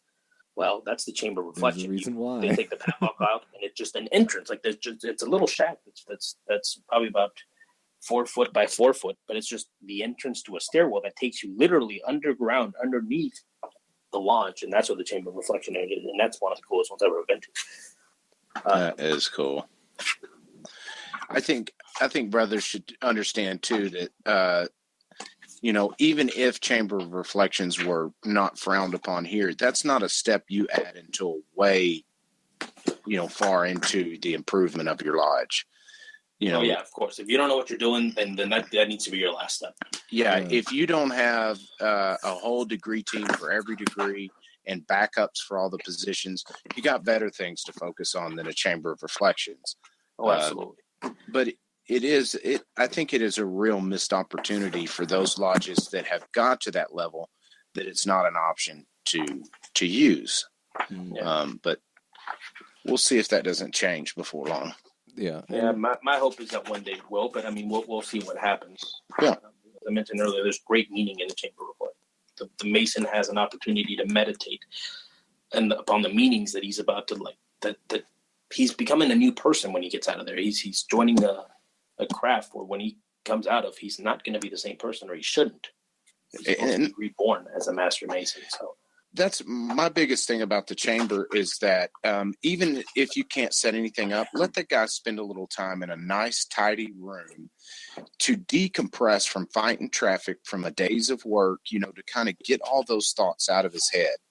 Absolutely. It looks a good 15, 30 minutes to just kind of be on his own. Yeah. I mean, I cannot tell you the amount of preparation room, not just in Texas, but all over the United States, where I've seen the preparation room.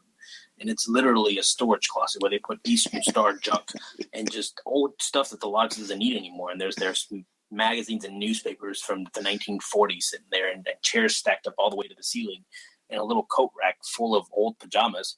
And that's where they put the candidate in while he's being prepared and waiting. And he's just looking around and looking at all this junk. Yeah, there's old shoes stacked in the corner. Yeah, and hats with mildew. It's just atrocious. Yep. Yeah, and that's something you can easily fix, clean it up, make it look nice. As nice as it can, but give him some time to relax in there.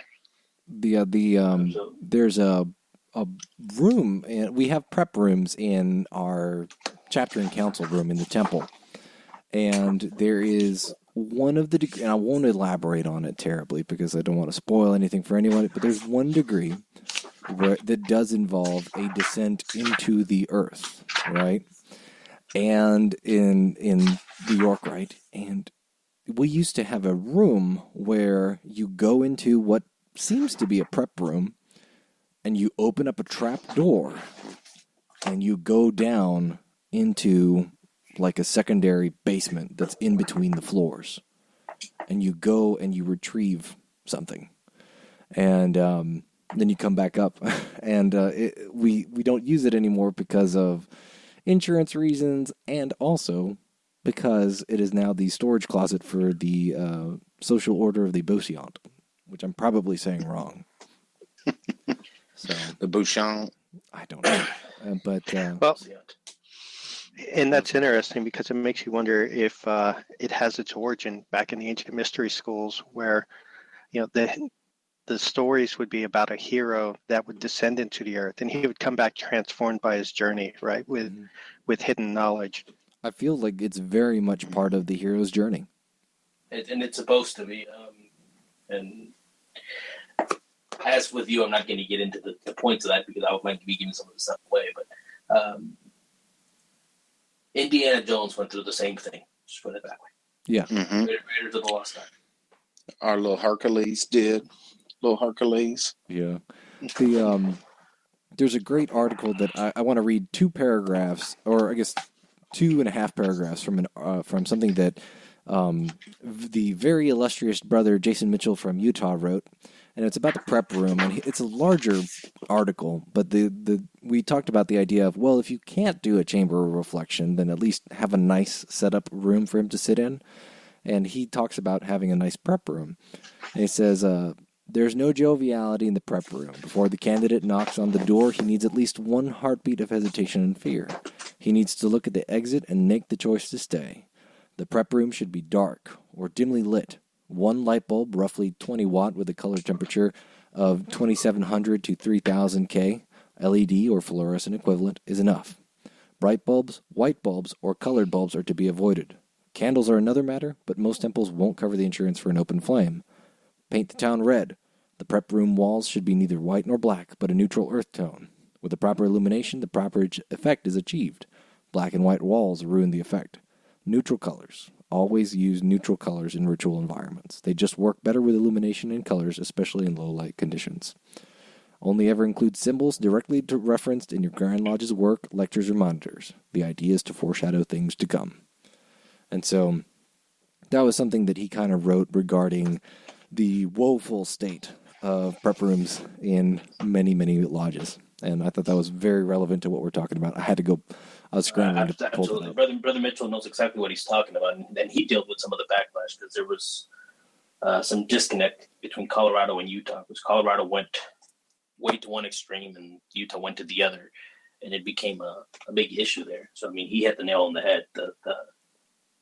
If nothing else, the preparation room should be part of the initiation, not because it's part of the ritual, but there's a science there. Yeah. Yeah, and so So even if nothing else, those are great examples and great recommendations to do. yeah, and that's something that we actually have like a committee right now that's working on. Grant's the head of that, and he's working on because we have some restrictions because we're a historical building, so like we can't repaint things if we need to and things like that. So we're limited in what we can do. But he's trying to figure out how we would set up a prep room to either be a Texas appropriate chamber of reflection or just a more somber prep room, as legal requirements allow. My recommendation for Texas would be to make it as plain as possible. Yeah. You don't need to paint the walls because that can get you in trouble. But having limited things in that room, a small table, and just leaving the candidate there with limited things for him to be distracted with or focus on. Yeah. Basically, maybe like a table and like a little light bulb. That's all. Yeah. And a table, you're not going to get in trouble for that in Texas, I don't think. Exactly. You'd be surprised if you can get in trouble for it.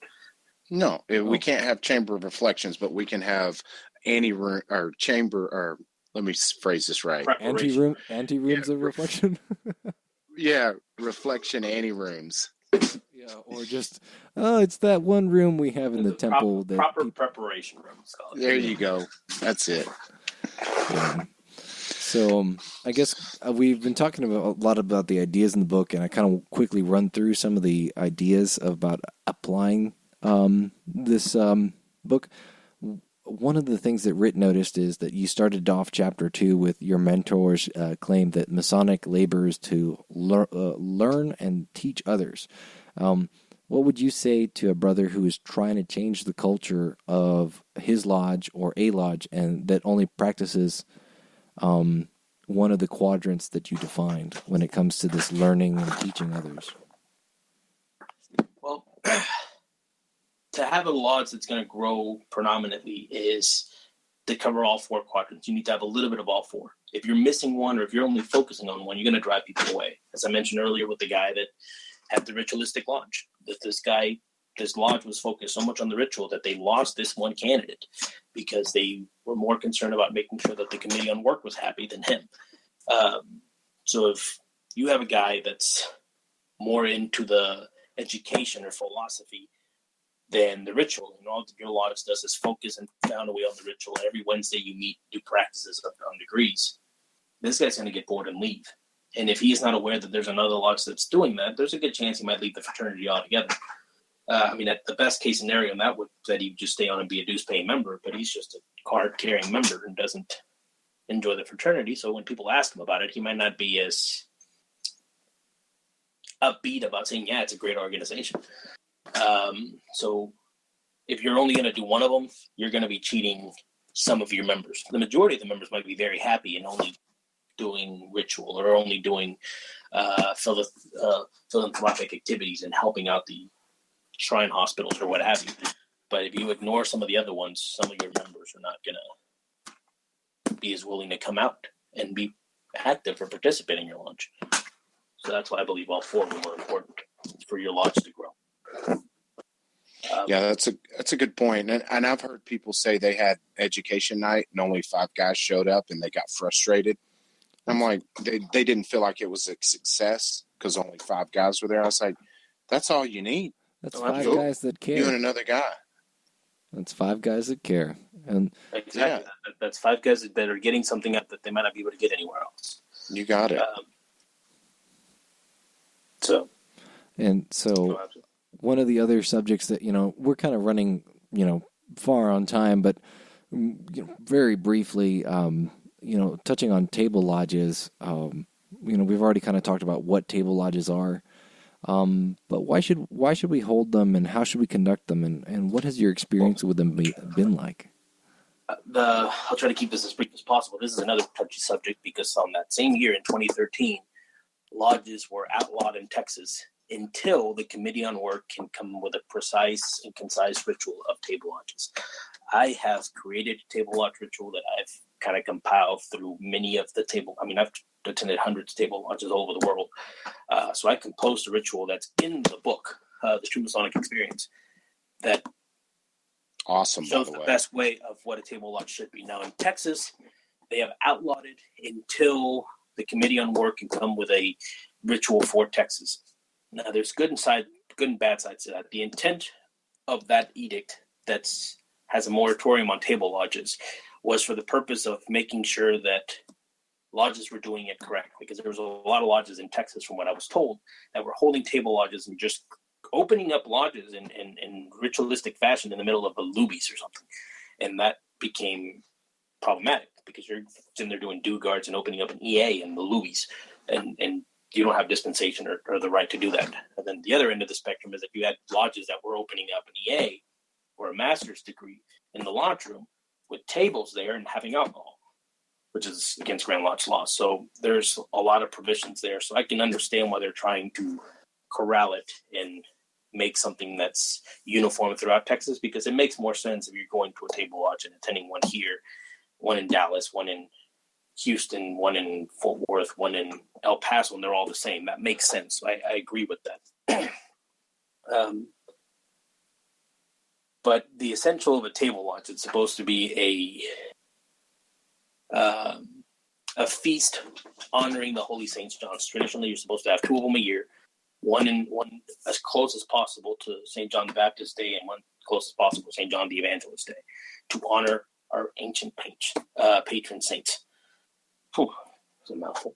So that was the intent of a table lodge, and there's supposed to be traditionally a certain number of toasts. That the more common number used is 7, and there's 7 toasts you're supposed to do, and they're done in a ritualistic fashion. You open up a lodge, and you have a war under charter, and you have your meetings there. And the history of table lodges comes from back in the 16, 17, 1800s, when lodges met and did not have the extravagant buildings that we have today. I mean, the Fort Worth Masonic Cathedral Center did not exist in 1700s.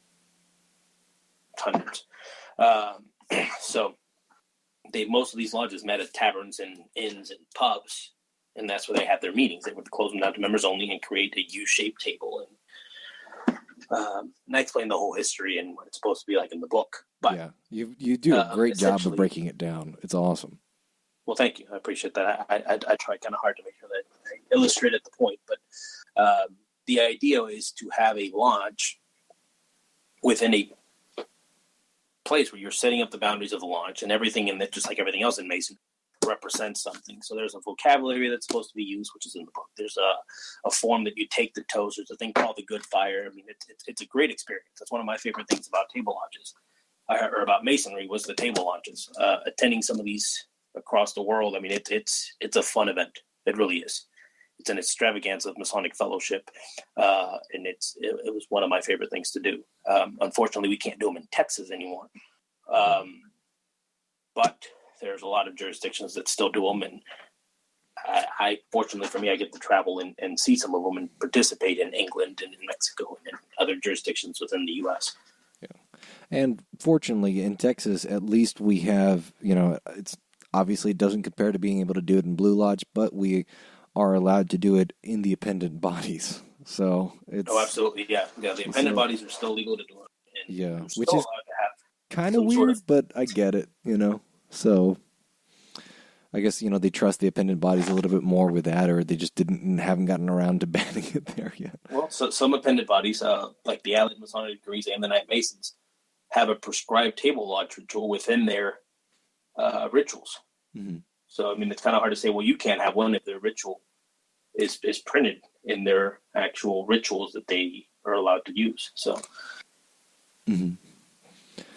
So I guess kind of the last question that I had, if Rhit and Billy have any other questions, but the last question that I had was, how can a lodge design an education program as fast as possible? So let's say lodge has no education program, they're sorely lacking for it, and they need to do something soon, fast.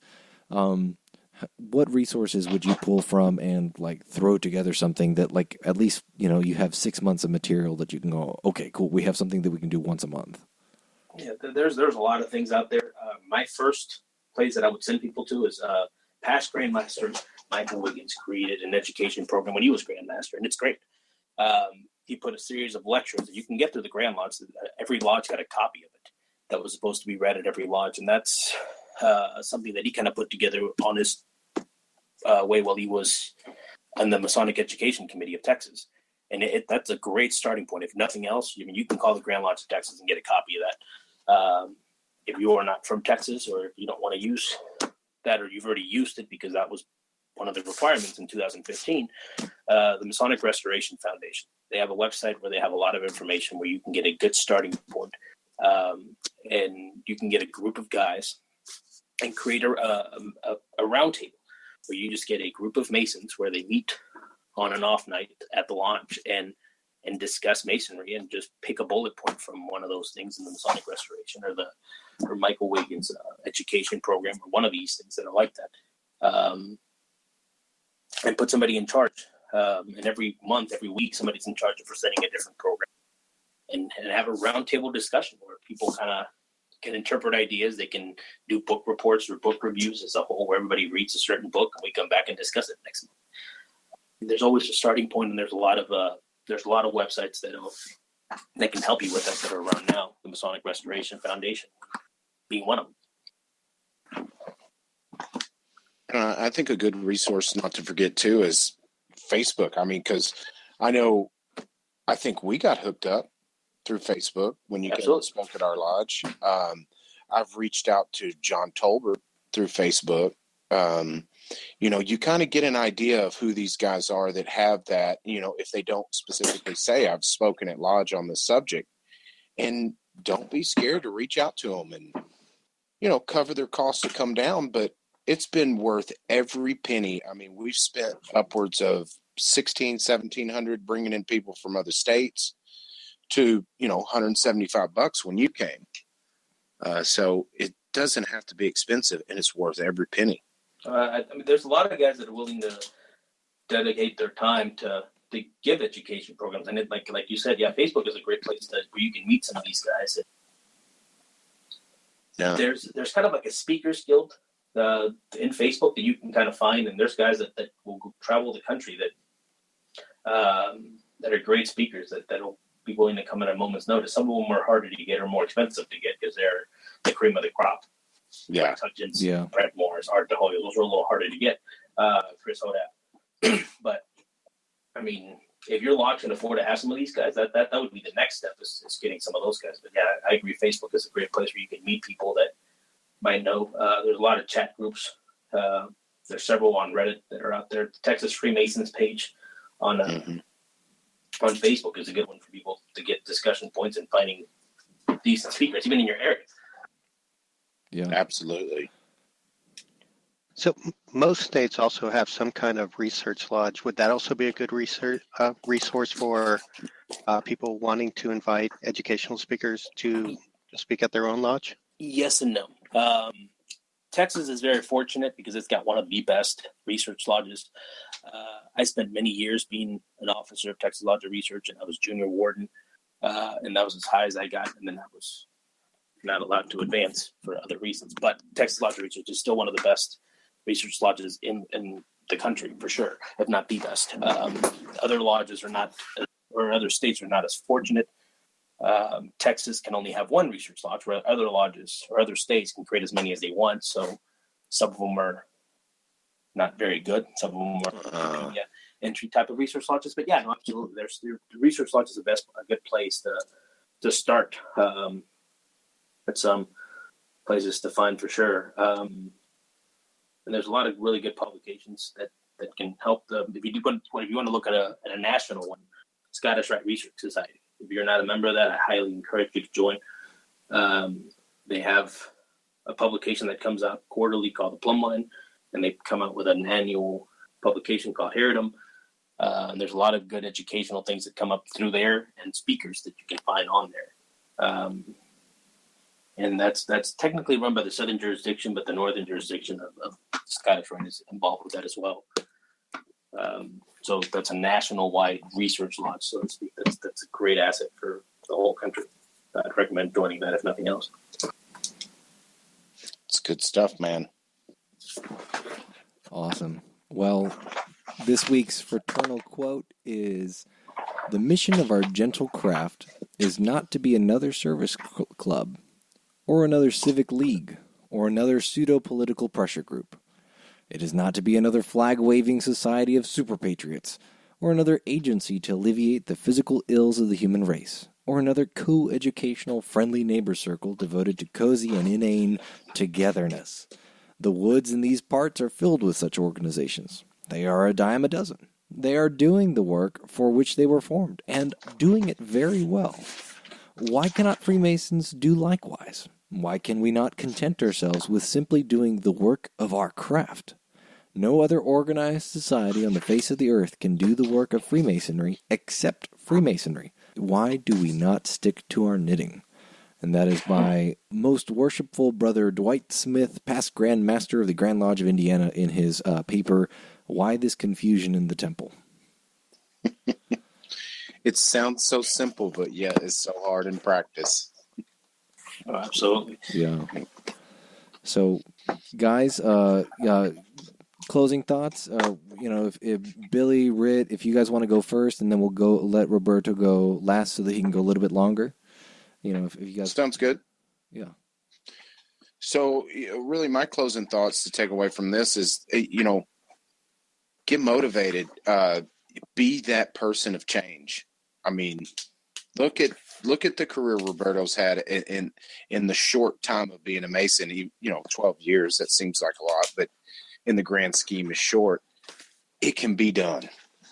So don't get discouraged and keep it up, because your grandkids, my grandkids, great-grandkids, or grandsons are expecting us to do it. We need to keep the craft around, so get after it. Billy? My closing thoughts really is Masonry has a rich history.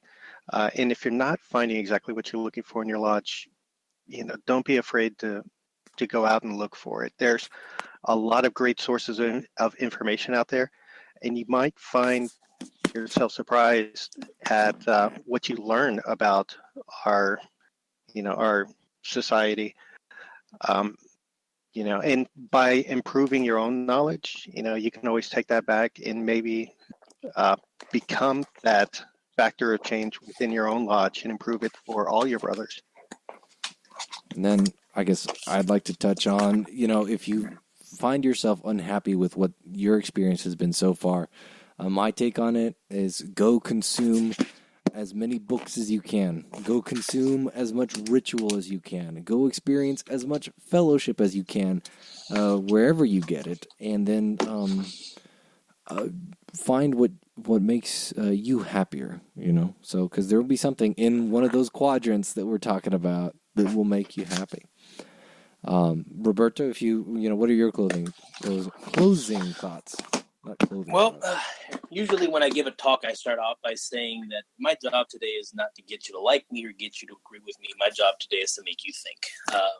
I like to push the envelope, and I do that for a reason, because I want people to think. Masonic labor is to learn and to teach others, and if we're not passing on the information to the future generations of Freemasonry, we're doing a disservice to our organization. And I know it might seem that I've been a little bit critical to certain aspects of our fraternity as well as other grand lodges or lodges themselves, but that was for a reason. It may have looked like I've been attacking or criticizing lodges or grand lodges in particular, but as I said a couple seconds ago, my job was not to get you to agree with me or to even get you to like me. My job is to make you think, to make sure that you are understanding what you're getting yourself into. My intent is never to shame any lodges or to shame Freemasonry or to prevent Masons from doing anything other than my job was to make sure that Masonry doesn't get taken out of Freemasonry. My intent is always to motivate you to resist the change and restore your lodge to the splendor and glory that Freemasonry should be. So I as a closing thought, I would like to leave you with this. Will we become an organization that reveres our past but does not practice? Are we good custodians of our mysteries? And do we keep sacred and inviolable the mysteries of the order, as these are to distinguish us from the rest of the community and mark a conscience among Masons? Or have we been doomed ourselves to become an institution that promises light, knowledge, and esoteric studies, but has long been in darkness? That's not for me to say, but that is for you to decide. It is up to you to see if we have actually lived up to the reputations and if we are delivering to our brothers what we have promised to them. It is time we give our members what they most desire. And the best way to delivering that is giving them the experience that we're promised them, and an experience that will remember. A true Masonic experience. Guys, it's been a great pleasure for me to be here. I am honored that you guys have asked me to be on this podcast. I've enjoyed it. Thank you. And I hope we can do it again. Yeah, absolutely. I hope so too. Hopefully, either, just for maybe one specific subject or when your next book comes out or something, I'm sure that we'll find something to talk about. Then, but we'll hit one in between. I think there was a couple subjects in there we could have went a few hours on. Oh yeah, no, I'd love to devote an entire podcast to table lodges. Yeah, but I mean, that thing Roberto just read. I mean, it really solidifies to me that it is each of our responsibilities to be that change we want to see. So. Don't get discouraged. It's not Grand Lodge's job to make Masonry better. It's not your lodge job. It's your job. Folks, as always, you can find us at www.fortworth148.org, at Fort Worth Lodge 148 on Facebook, info148 at fortworth148.org. And if you live in the 64th District of the Grand Lodge of Texas and you want to promote an event or find out about events, please reach out to them at 64th.org. That's 64th.org. Roberto, do you want to give our guests, contact info or like your website or any books that you'd like to plug? Absolutely. You can find me on Facebook, Roberto M. Sanchez. You go to Facebook and / True Masonic Experience. We'll take you to my speakers page in Masonry. You can contact me through there. And I also have a website that was provided to me by the publishing company, rmsanchez33.wordpress.com. And it's got all my contact information on there. Any lodge that would like to hear me speak, I'd be happy to come to your lodge and talk on this point or any of the many others, and you can have me make a bunch of your members disgruntled there. Let's go stir the pot. And do yourself a favor. Go buy the book, The True Masonic Experience. You will get something from it to take to your lodge. I can guarantee it. All right, this is Rhit Moore signing off. This is Billy Hamilton signing off. Gabriel Jagush signing off. And Roberto Sanchez signing off. Pleasure to be here, guys. Thanks again.